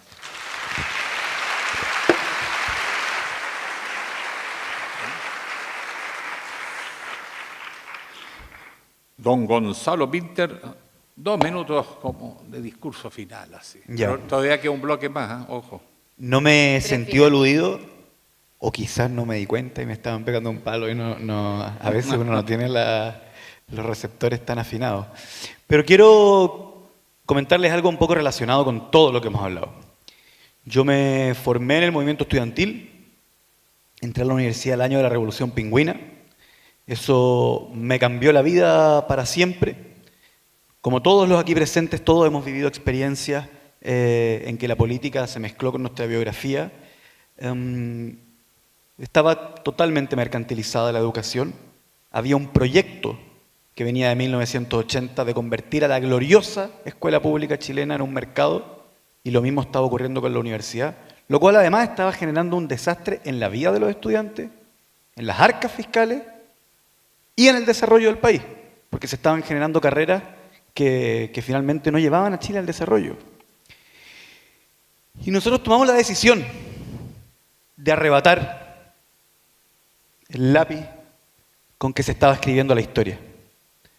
Fue la organización estudiantil en gran parte y la sociedad completa que siguió a esa movilización, a ese ciclo de movilizaciones, los que decidieron hacerse parte. Y sé que todos los aquí presentes, o al menos todos los candidatos aquí presentes, tienen una historia similar con algún momento de la historia política de Chile. Pero los quiero interpelar a ustedes. Yo cuando tomé esa decisión me cambió la vida para siempre. De alguna forma sigo aquí, estoy sentado en esta silla como consecuencia de las decisiones que tomé ese día. Quiero ser parte de la construcción en el país que voy a vivir. Hoy día nos vamos a enfrentar en noviembre a una derecha que no cree en Chile. No cree, por ejemplo, en que Chile puede ser el líder en la descarbonización y que por lo tanto Chile puede ser una potencia mundial de energía renovable si es que tomamos las decisiones correctas. Ellos ni siquiera aceptan el cambio climático. Y les voy a decir una cosa, en noviembre ustedes van a tener que elegir. Porque José Antonio Kast, cuando abramos la llave del agua y no salga agua, como ya está ocurriendo en algunas comunas de Chile, José Antonio Kast ya no va a estar en Chile, va a estar en Panamá junto a sus inversiones. Tiempo, ustedes candidato. van a estar en Chile. Por lo tanto, en noviembre ustedes tienen que tomar la decisión. Tiempo, si quieren candidato. un gobierno que robustezca al Estado y que crea en la ciencia, o un gobierno que ni siquiera cree en Chile. Muchas gracias.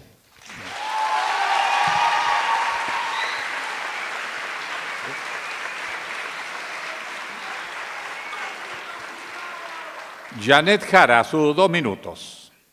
Muchas gracias. Quisiera partir diciendo que me alegra mucho, como dije anteriormente, ver este teatro lleno, pero además veo que la gran mayoría se quedó para escuchar un debate de ideas y de programas, no de descalificaciones, como ocurre en la vereda de la derecha, donde ni siquiera fueron capaces de ponerse de acuerdo en una primaria, y así quieren gobernar nuestro país.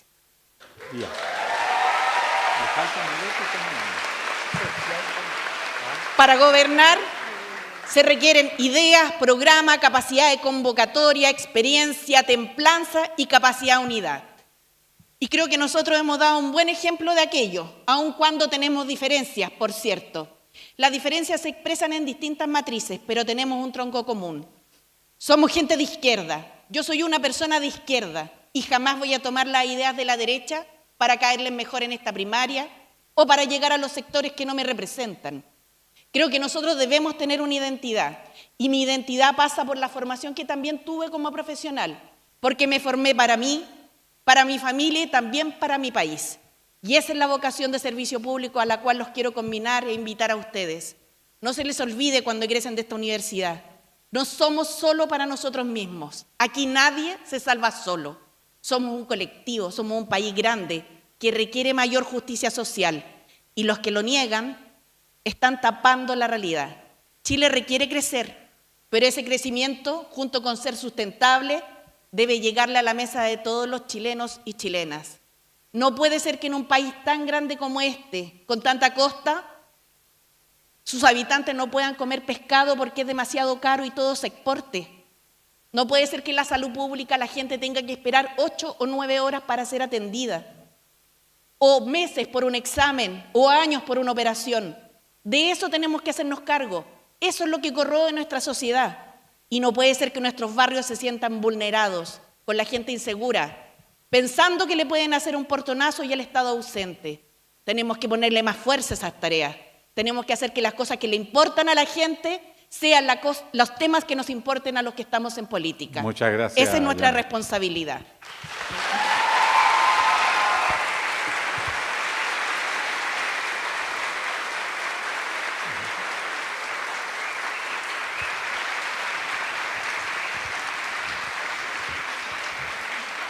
Sus 2 minutos, don Jaime Mulet. ¿Esta es la intervención final o no? La prefinal. La diríamos. prefinal, perfecto. Claro. Miren, no es la final entonces, la penúltima. Yo creo que nosotros tenemos que hacernos parte también responsable de las cosas que han pasado en el país. El mundo llamado progresista ha gobernado los últimos 30 años cerca de 22. Y creo que hay una decepción de parte importante de la ciudadanía con ese grupo de partidos del que yo en algún momento formé parte, que le ofreció al país un país más justo, más equitativo, y que creo que en algún momento extravía el camino, se aleja de eso, se va transformando algunos sectores un poco medio neoliberal, se van tomando el modelo que deja la dictadura. Yo en algún momento me fui de eso, de la concertación, lo digo porque creo que se extravía el camino. Y creo que es necesario partir por la autocrítica también en esta materia. Y creo que en los últimos años tampoco hemos sido en algunas cosas lo suficientemente claros como para avanzar. No me explico cómo hoy día, por ejemplo, no promovemos techos solares. Podemos bajar la cuenta de la luz a la mitad, pero están las grandes compañías eléctricas que impiden en los hechos poder avanzar para arreglarle la cuenta de la luz a los sectores más pobres de nuestro país. Seguimos pagando una energía eléctrica cara. No me explico cómo no podemos avanzar también en otras materias porque el poder económico va metiéndose y va impidiendo que se tomen decisiones trascendentales. No me explico, lo digo de nuevo, cómo seguimos exportando cobre en concentrado y no fundido y refinado. Perdemos miles y miles de millones de dólares, miles de empleos de alta calidad, trazabilidad, cobre verde, tenemos energía verde, menos barcos, menos desplazamiento, mejor huella de carbono. Pero ahí está el negocio de los traders de concentrado cobre que lo impiden, que muchas veces se meten incluso en los intersticios de los gobiernos y van impidiendo eso. Yo creo que podemos hacer un Chile mucho mejor, un Chile más justo, y hay que hacer transformaciones profundas en ello. Tenemos que preocuparnos del cambio climático, que hoy día es ebullición climática, que cuando no tomamos las medidas los que sufren son los más pobres, como el incendio en Viña del Mar. 138 personas que mueren quemadas. ¿Y qué medidas hemos tomado? Una reconstrucción que avanza paso a paso porque está centralizada en el ministerio A, B o C y no en el gobernador de Valparaíso o el alcalde de Viña del Mar. Don Jaime. Centralismo que nos ahoga. Hay que decir la verdad y hacer cambios profundos con decisión.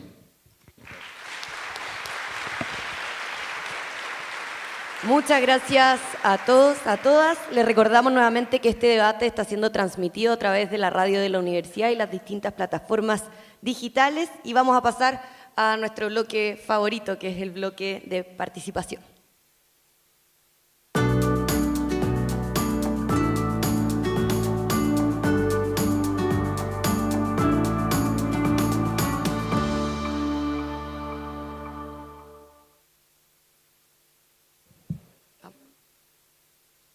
En este bloque van a poder contestar a preguntas que han formulado estudiantes, académicos y funcionarios de la universidad. Como llegaron más de 1000, comprenderán que se alargaría un poquito el debate.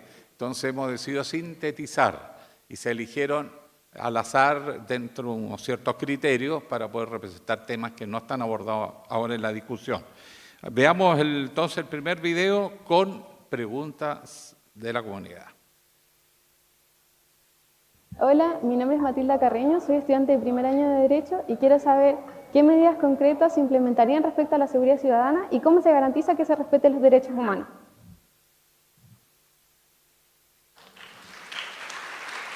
Seguridad ciudadana.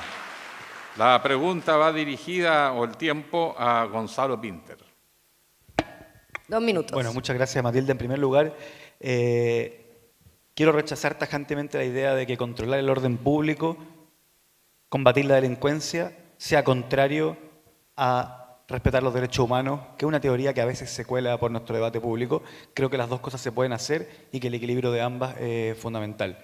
Yo creo que podemos hablar de muchas propuestas, pero quiero planteárselos en función de la decisión que van a tener en noviembre. 3 ejemplos. 1. La derecha cree que hay que armar a los civiles, que la gente tiene que andar con armas. Por eso la derecha fracasó 2 veces en materia de seguridad cuando gobernó.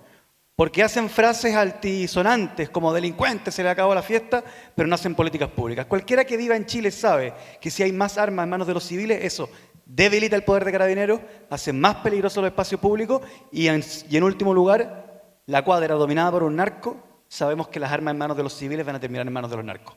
Segundo, ustedes van a tener que decidir 2 modelos respecto al dinero.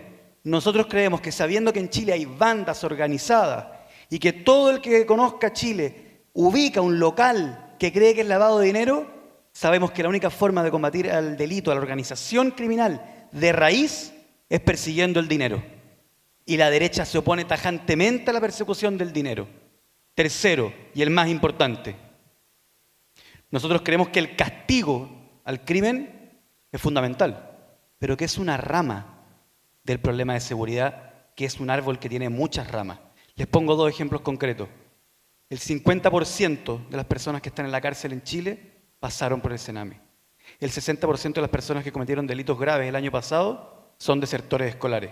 Eso la derecha no lo entiende, no le interesa. ¿Por qué no le interesa? Porque no le sirve para indolentemente agitar las pasiones que provoca este conflicto para lucrar electoralmente. ¿Qué creemos nosotros? Que ese dato nos dice que proteger a la infancia vulnerable, que ir a buscar a los desertores escolares y darles amor, darles cariño, darles protección, es una forma también de hacer más segura esta sociedad. Muchas gracias.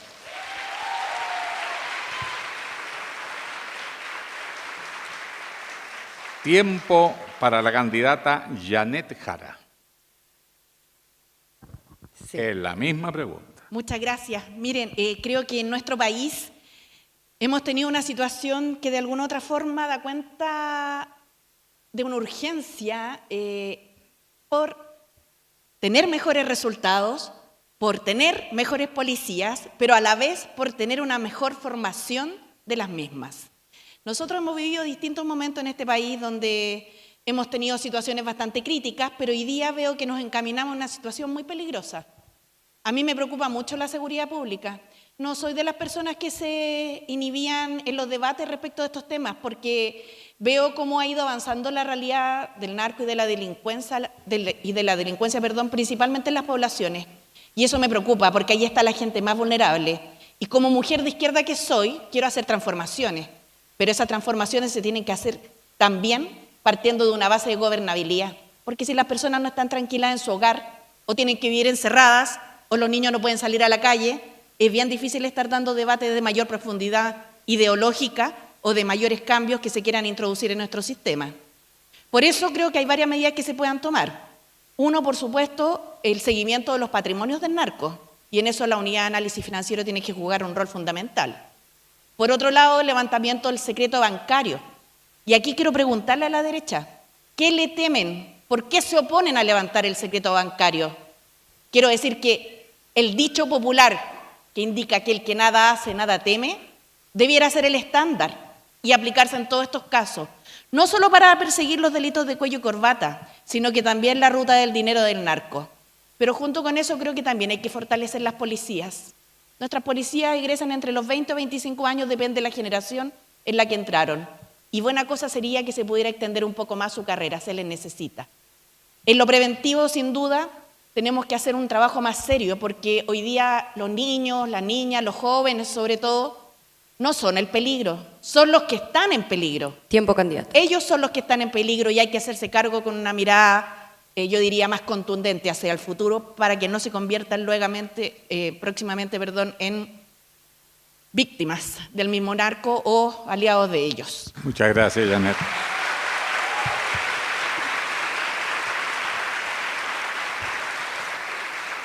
Turno para don Jaime Mulet. 2 minutos. 2 minutos, perfecto. Miren, en primer lugar quiero hacer una precisión. Esta no es la primaria de la izquierda, como dice Janet recurrentemente, y yo entiendo, ella es de izquierda. Esta es la primaria del centro hacia la izquierda. Yo quiero ganar la primaria, quiero ganar la primera vuelta presidencial y queremos ganar en definitiva la elección presidencial, y para eso creo que es importante convocar a sectores que van desde el centro hacia la izquierda o desde la izquierda hacia el centro. Es solo una precisión. No pretendo polemizar, pero creo que es importante porque hay un público que está en todo ese espectro al que nosotros tenemos que ir. Respecto de la seguridad, creo que es fundamental, además de lo que se ha señalado, mire, yo soy partidario de la policía municipal, es un tema bien controversial, lo dejo enunciado porque es largo desarrollarlo. Soy partidario del decomiso sin condena, un proyecto de ley que tengo parecido, que sirve para perseguir la ruta del dinero a través de un procedimiento rápido administrativo de quitarle los bienes sin prueba penal, sino que con prueba civil, más rápido a los narcotraficantes. Soy partidario de mucha prevención en las escuelas, más deporte, más cultura, más arte. Creo que es la principal vacuna, porque ahí está la principal cantidad de delitos que se cometen hoy día en Chile. Son los delitos que provienen del narcotráfico, son los delitos que cometen los narcotraficantes y los angustiados ya enfermos, ¿cierto?, que no tienen oportunidad y que empiezan a cometer asaltos y robos de otra naturaleza. Creo que hay que tener también muy claro eso, darle la oportunidad también de rehabilitarse. Hay muy pocos centros de rehabilitación a los primerizos, a los consumidores. Tenemos que ayudarlos también a sacarlos de las garras del narcotráfico. Quiero ser muy preciso en eso. Se requiere una política más efectiva, más dura para perseguir el narcotráfico. Yo creo que hace falta ahí una mayor intensidad, mayores policías también especializados, hoy día está el OC7, para avanzar, porque creo que parte importante de la comisión de delitos, como lo dije, están allí. Tiempo, candidato. Perfecto. Muchas gracias.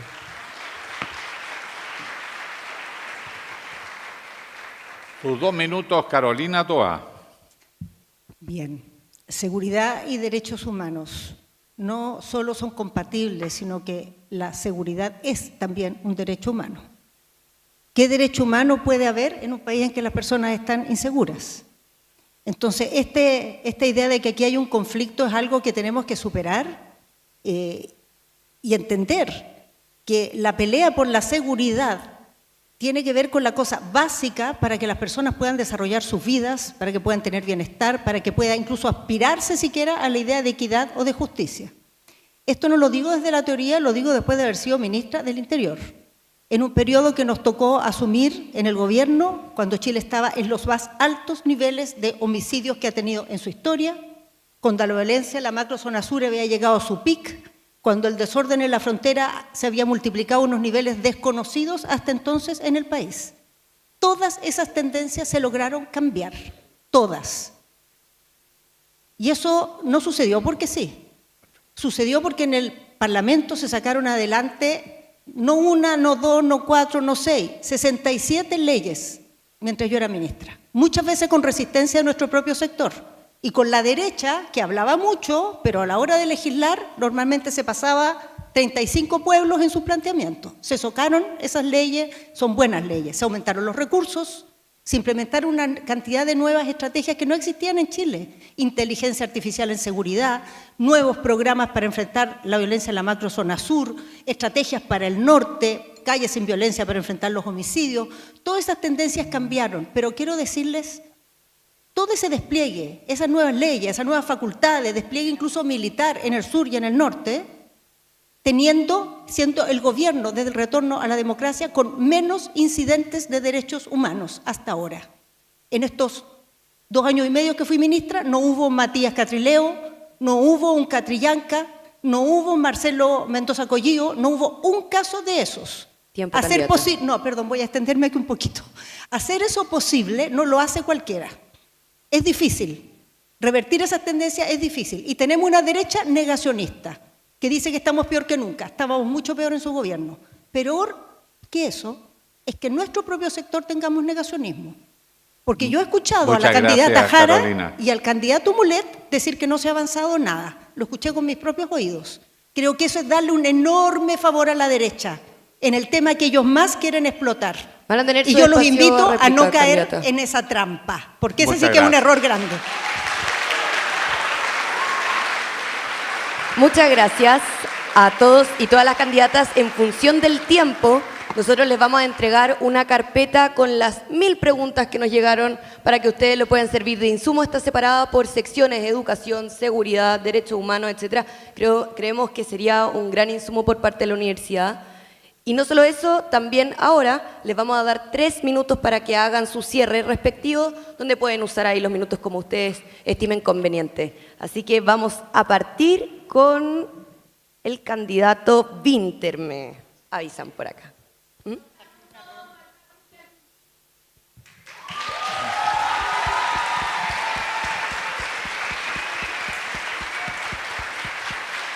Ya, yo pensé que había una ronda más.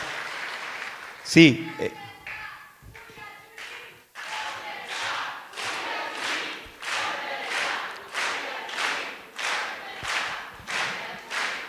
Vamos a hacer este cierre, por favor. Voy a ocupar el micrófono para representar Son 3 dónde minutos. está Julia candidato. Chenil. Vamos.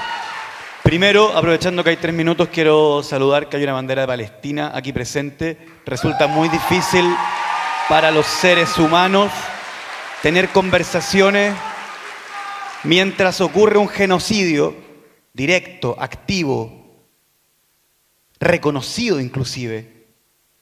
Nos desgarra el alma y también nos interpela como seres humanos. Así es que mi saludo para toda la gente y sobre todo a la comunidad palestina de Chile que está viendo esto con horror. Quiero interpelar a los jóvenes de la USACH sobre el rol que tienen en la construcción de un Chile del futuro. Chile tiene amenazas, como la hemos repasado el día de hoy: la mercantilización de nuestros derechos, el abandono de los más desposeídos, que finalmente termina siendo corroído por el narcotraficante que amenaza nuestra democracia, el cambio climático. Chiquillos, en los últimos 20 años, la nieve en los Andes andinos ha disminuido un 19% por década. 7 de cada 10 impactos declarados por la ONU en el cambio climático, Chile es uno de los que está expuesto. Ya hay migrantes climáticos en Chile. José Antonio Kast, cuando no quede agua, ya les dije, va a estar en Panamá junto a sus inversiones, que es lo que le interesa. La señora Matei al cambio climático no lo va a poder mandar a hacer callar como mandaban a hacer callar a la gente en dictadura o como nos mandó a hacer callar el día de ayer.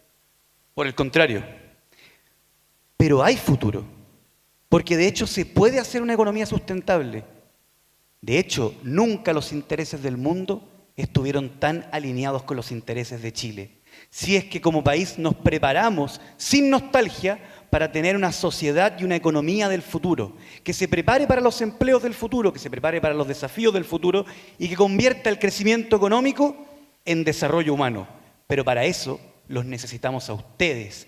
Necesitamos que ustedes como generación decidan intervenir en la vida política para que Chile tome las decisiones que nos vuelva desarrollado, para que haya un futuro para ustedes, para mí, para mi hijo. Necesitamos que ustedes, especialmente los que estudian en sus carreras, decidan tomar en sus manos la construcción de esa economía y de esa sociedad del futuro.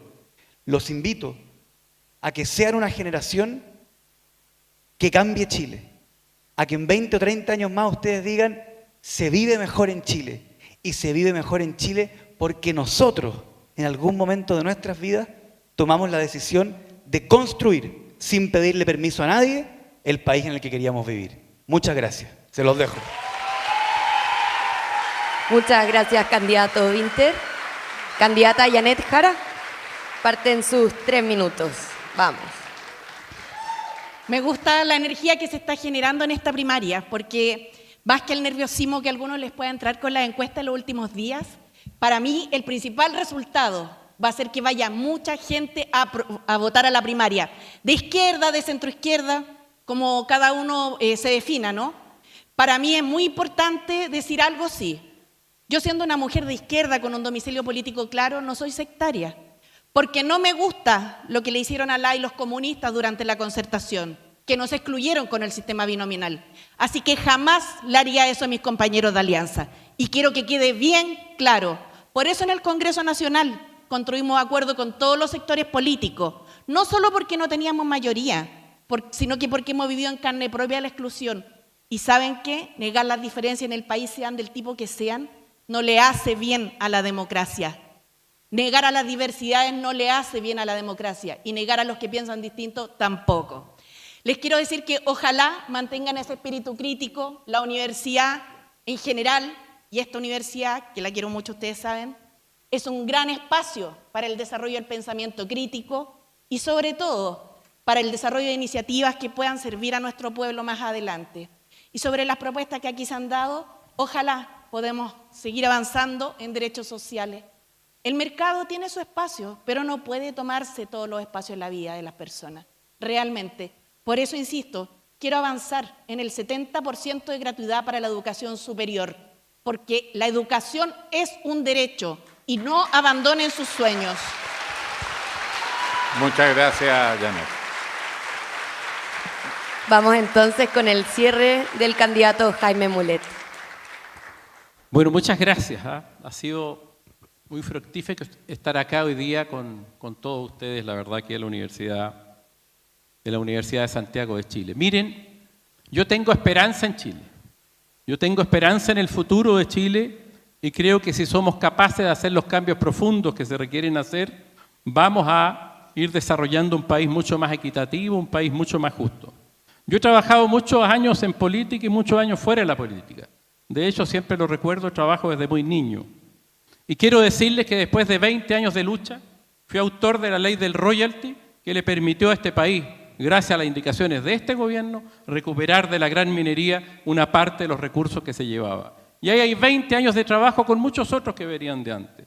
Y lo sacamos adelante con la ayuda de las indicaciones del presidente Boris. Quiero decirles también que en momentos difíciles de este país tuve la suerte de inspirarme y presentar el primer proyecto de retiro del 10% de AFP, ley que lleva mi nombre. Y estoy orgulloso, porque en un momento en que el país estaba a oscuras, que estaba confinado, que no había vacuna, fuimos capaces a un gobierno que no estaba disponible para otorgar recursos a los ciudadanos confinados que trabajan al día, que no tenían recursos, que funcionaban en ollas comunes, de sacar adelante un proyecto como el primer retiro de AFP, que fue muy importante para miles y miles de familias en ese momento duro, difícil, que muchos hoy día se olvidan. Yo soy regionalista verde. Tenemos una mirada del país distinta, con matices, de un mundo progresista, pero queremos que el poder se descentralice a las regiones, a las comunas, al territorio.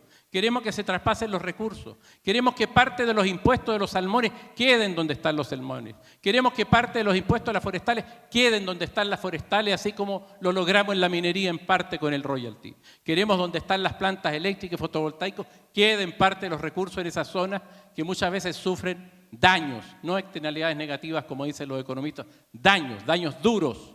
Y tienen que quedar, y tienen que morigerarse obviamente los daños que se generan y que apartan y obviamente desprecian incluso a muchas comunidades aledañas. Quiero decirles que creo en el desarrollo a escala humana. Hemos ido tomando elementos de Manfred Magnif muy importantes para promover esa economía que nos permite la escala humana, desde el taller, el almacén, la agricultura familiar campesina, la soberanía agroalimentaria, la soberanía energética, el pescador artesanal, también el minero artesanal, el pequeño negocio. Tenemos que ir a esa economía que permite mejor distribución del ingreso, protege mejor el medio ambiente frente a los desafíos del cambio climático. ¿Para qué decir? Estamos en una ebullición climática, estamos en un problema grave y el país tiene que actuar. Y quiero terminar mis palabras diciéndoles que ustedes, todos los estudiantes universitarios, más de esta universidad con compromiso público, con una historia larga, deben ser, y sin duda alguna lo serán, protagonistas de ese futuro mejor para nuestro Chile, porque todos amamos Chile y todos tenemos que trabajar para crear ese Chile justo, equilibrado, social, territorial, económica y políticamente. Muchas gracias. Sí. Y ahora, por último, la candidata Toa. Vamos con 3 minutos. Gracias.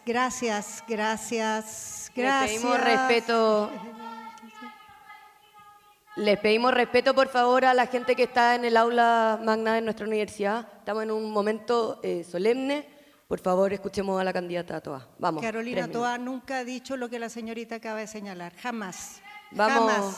Por favor, Carolina le Toa ha pedimos dicho respeto otras acá a cosas. los candidatos presidenciales. Carolina candidatas Toa ha dicho presidenciales. otras cosas muy claras sobre el conflicto de Israel y Palestina y categóricas. Pido, por favor. Vamos. A ver, quiero, antes de hacer mi cierre, el caso de Julia Chuñir es un caso muy grave. Ameritó toda mi atención mientras estuve en ese cargo. Averigüé muchas veces el avance de esa investigación y es una investigación que tiene que dar con la claridad de dónde está y cuál es su situación. No hay ningún indicio en esa investigación de que haya agentes del Estado involucrados en la pérdida de su paradero. Y quiero que ocupemos el Estado para dar con ella y no pensemos o asumamos a priori que ha sido el Estado el que la hizo desaparecer, salvo que alguien tenga alguna prueba, que no he escuchado por más que he buscado y he preguntado. Busquemos a Julia Chuñir y dejémonos de decir en torno a este cosas que no tienen hasta ahora ningún fundamento, ninguna prueba, ningún elemento para ser afirmadas. Quiero ir al cierre y decirles que esta es la tercera discusión, o sea, foro que tenemos en el ámbito universitario. En general, en el ámbito universitario hemos ido a universidades que son bien progresistas, donde el público es bien cercano a nosotros, incluso en algunos casos no solo cercano, sino que más a la izquierda, y creo que es bueno que lo hagamos, porque estamos en un momento político donde se juega mucho más que quién de nosotros va a ser candidato. Lo que se juega es si Chile va a ir por un rumbo de seguir esta tendencia derechista que se está viendo en el mundo, o vamos a lograr mantener una mirada progresista para el desarrollo del país. A Chile le va demasiado mejor cuando el progresismo gobierna. Cuando el progresismo ha gobernado es cuando más Chile ha avanzado en equidad social, es cuando más ha avanzado económicamente, es cuando más seguro ha estado el país y ciertamente cuando más se ha cuidado la democracia. Entre otras cosas, ha sido un gobierno de centroizquierda donde se combatió ese sistema electoral binominal que excluyó al PC. Ese no lo inventó la concertación, lo combatió la concertación y lo intentó 30 veces cambiar hasta que finalmente pudo. Entonces no pensemos aquí entre nosotros y no nos demos explicaciones que nos hacen perder de vista lo central. Lo central es que vamos a enfrentar una derecha muy dura. Y mientras sigamos pensando que la combatimos riéndonos de sus líderes, nos vamos a equivocar. Lo que tenemos que hacer es entender a sus electores. ¿Por qué en el mundo tanta gente del mundo popular, tanta gente humilde, tanta trabajadores de sectores medios están optando por la centroderecha o por la ultraderecha? ¿Cómo podemos ir a ese electorado?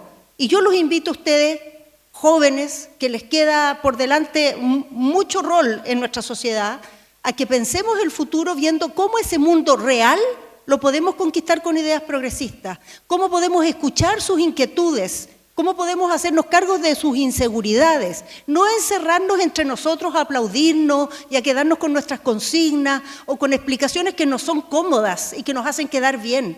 Entendamos también qué pudimos haber hecho mejor, qué no estamos escuchando suficientemente, a qué no hemos dado suficiente respuesta y sobre todo, cómo le hablamos a los chilenos de sus problemas de forma que sean reales, honestas y les demos caminos de solución a la altura de nuestras posibilidades.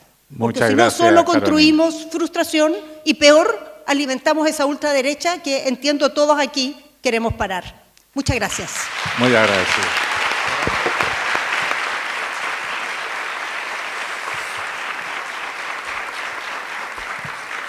Queremos agradecerle a las candidatas y candidatos que han aceptado el desafío de venir a este primer debate primarias presidenciales USACH 2025, también a los miembros de la comunidad universitaria, estudiantes, aquí están académicos, funcionarios que siempre han tenido un liderazgo en la defensa de los valores de los derechos humanos, el sentido de patria y además de la justicia y la igualdad. Así que para nosotros es un honor. Además, en este recinto histórico, que es el Teatro Aula Magna de la Universidad de Santiago, la segunda universidad más antigua de Chile. Muchas gracias.